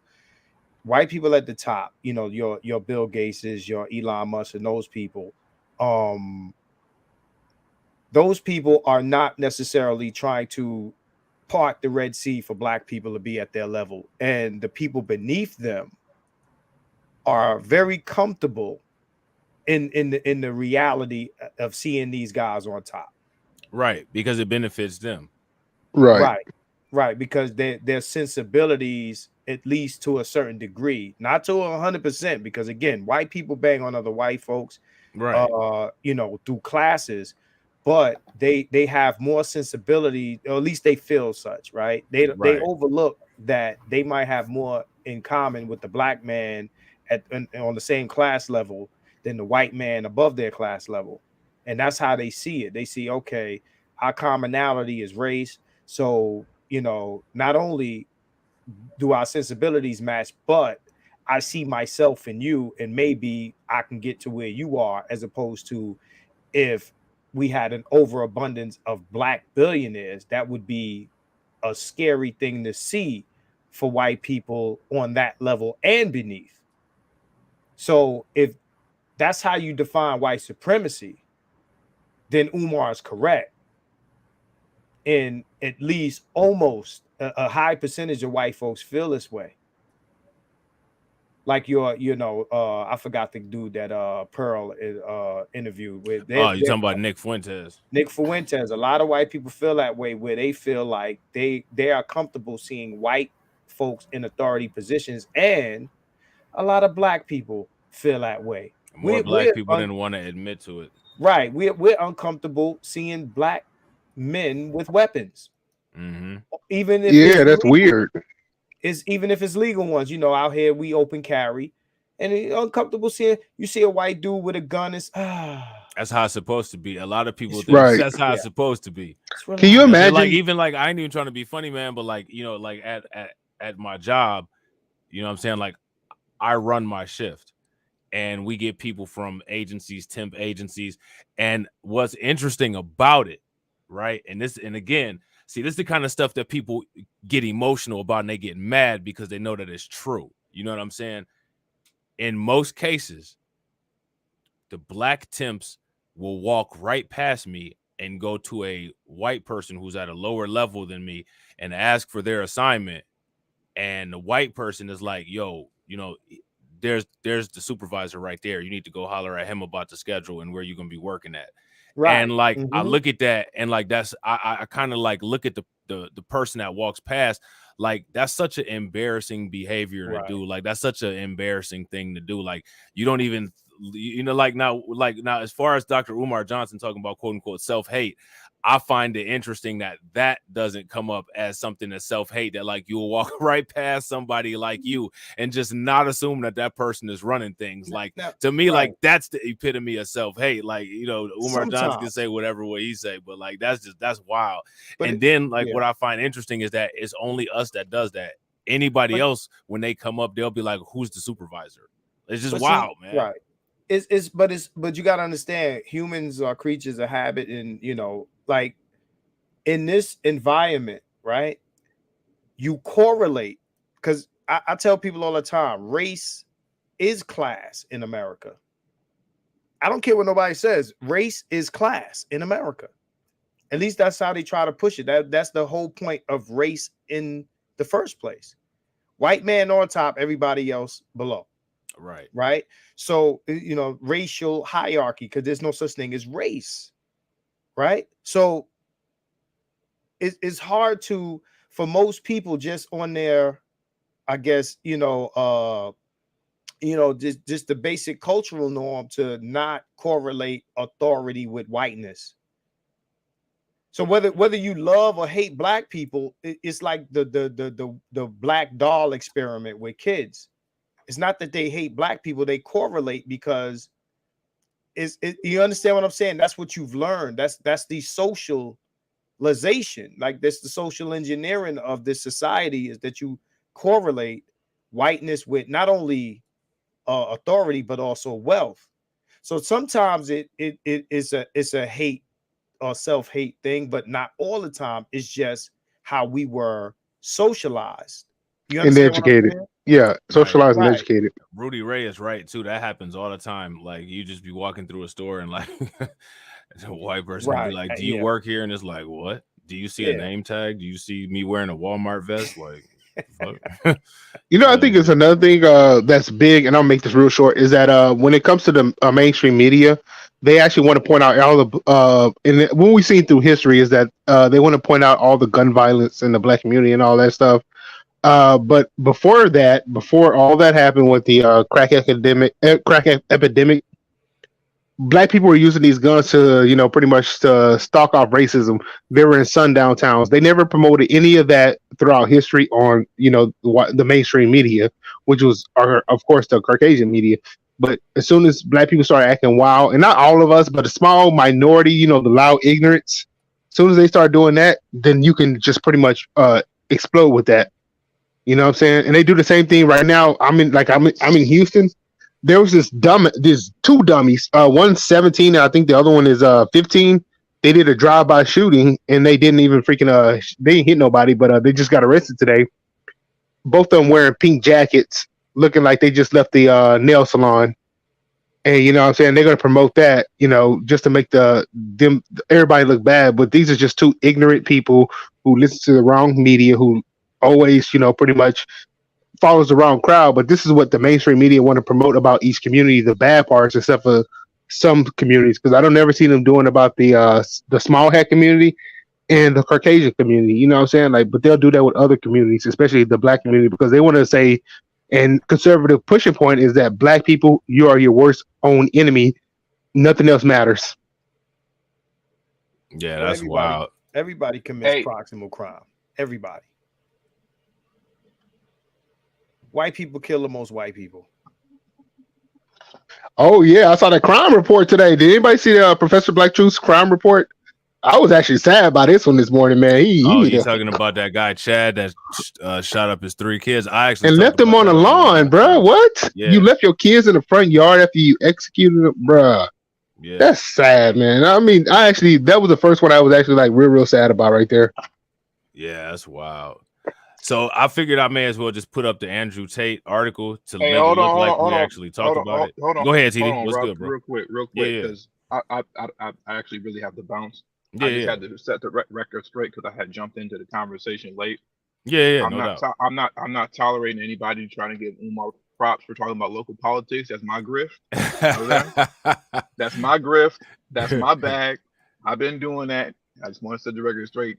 Whoever talking about that got it from me. That's bro. You know how it is, man. You know how it is, though. You got to keep it a buck. Like, these people love their idols. They love their idols. You could talk about something like artificial intelligence. You could talk about GMOs in the food. You could be talking about that for 5 years, going back to 1990, until one of the shiny suit clowns that these people worship start talking about it. It's irrelevant, and it has nothing to do with black people and this, that, and the other. And you hear all the talking points, and then but as soon as one of their favorite people start talking about it, then the urgency comes to be the person to know the most about it. You know how that goes. The world is correct, bro. Yeah, I know how it goes. I just had to set it straight. I was like, nah, what y'all giving more props on my local politics? Like, that's not my grift. That's all mine. It was actually that's all he is. Yeah, well, KeepItOneHunned had actually brought that point up, that he said that we concentrate too much on the presidential election and that we should concentrate more on local politics. And I agree with both you and KeepItOneHunned. So KeepItOneHunned trying to take my grift. Yeah, he's trying to get that grift for $100,000. I've been accused of taking a lot of shit lately, but political season next season, man.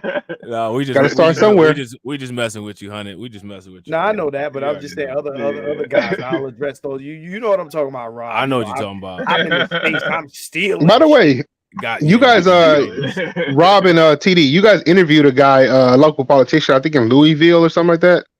Yeah. And he was actually in the news not too long ago because he came up with this homeless program where they put homeless people into a housing, and it actually, according to the data they presented, more homeless people, they stayed off the street after they presented the housing ish. I mean, they pretty much put them in housing. These people found jobs. They were able to move on with their lives, and it was at a very high percentage. And I'm like, okay, so if he can do this as one guy who introduced that over there on a local level, we should be doing that on all local levels. You know what I'm saying? I can't remember that guy's name. It was Corey. I don't want Ja'Cory Arthur. Ja'Cory Arthur. Ja'Cory Arthur. Arthur, yeah. Arthur, yes, that brother right there, man. I mean, that's brilliant right there. He came out the ADOS movement, you know what I'm saying? And I think when it comes to that, man, FBA, man, ADOS, we got to work together.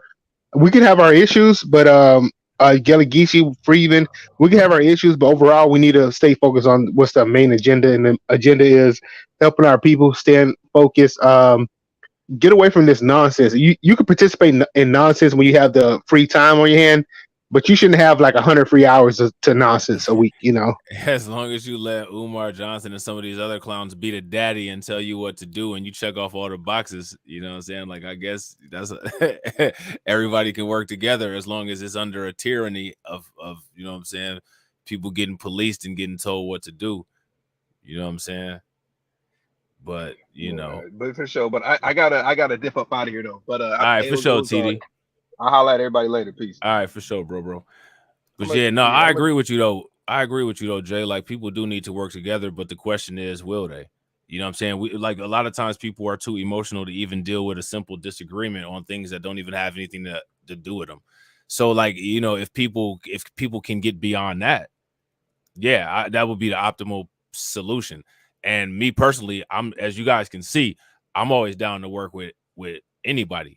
You know what I'm saying? Like, I'm down to have a conversation with people, even if I disagree. I'm not out here trying to attack anybody or harm anybody. And I think most people are on that same frequency.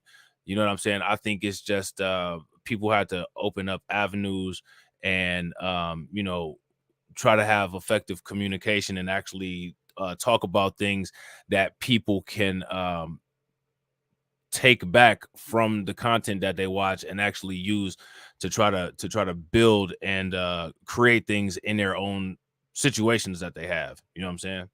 That's how I feel. Right.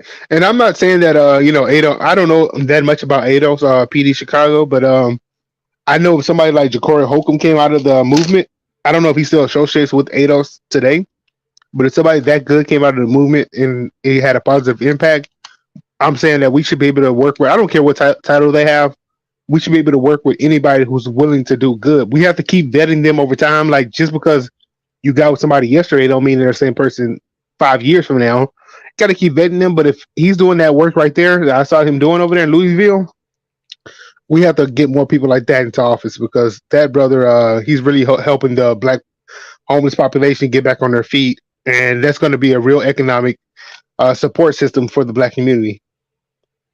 Yeah, well, that's what's up. Well, any final words for everybody? Got Terrence, keep it 100. Jay, what y'all got? Before we go,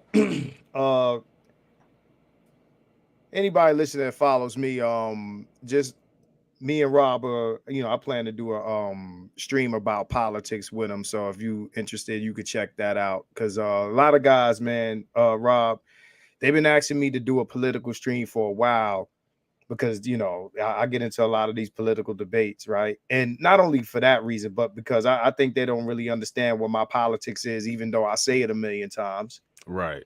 You could say, it's either left or right. If you're saying I don't like the left, then you love the right. Like, people are that fucking simple.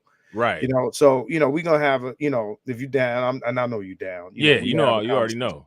Yeah, right. We're gonna have a conversation about some political shit, but I got a few bullets I gotta shoot first before we can do that. And you already know. Right. I already know where they going. Right. I got a few people to shoot in the head before we can have that conversation. So figuratively. Yeah, figuratively. Man. Other than that, man. Yeah, we about to roll up out of here. Yeah, so we appreciate everybody watching, man. I hope y'all enjoyed the stream. Terrence, Jay, y'all got anything that y'all want to add before we dip out of here? No, man. I'm about to start uploading my videos. I did a live stream like 3 days ago. I'm editing that right now. I'm gonna upload those, but I'm gonna be throwing some more content out. My stuff's gonna be real heavy coming over the next couple of days, because I see a lot of people getting into the political grift, and I'm actually gonna be calling some of them out, because these people aren't intelligent. What they do is they go to other channels, they listen to what these people say, then they try to repackage it to their own information. And we see Umar Johnson, like I say, he steals information, repackage it. But we see these people doing that, man. But I'm going to be kind of putting out some more content. I haven't been able to do it lately because I've been pushing like 50 hours a week. But I got to get back into it, man. Got to get on the grift, man. Yeah, that's what's up. Terrence, you got anything? No, I'm good. Appreciate you letting me hang out. You already know, bro. Glad you came up, bro. Appreciate you coming up. Right, like seeing it from the other side of the grift. That's hilarious. Facts. Well, all right, y'all. We appreciate it. Oh, go ahead. Oh, shout out for the cash apps. That's all I got to say. Shout out for the cash apps. Toya, you already know. Jay Jermaine. You know what I'm saying? I appreciate y'all for hitting me today. I might go live tonight, so watch out for the notification. And Saturday Night Live is happening. So yeah. Oh yeah, we'll be checking it out. For sure, bro. All right, y'all. Well, make sure on the way out, y'all smash that like button, hit us with a share. Make sure y'all leave lots of comments, subscribe to Reactz Podcast, and we will catch y'all on the next one. All right, peace.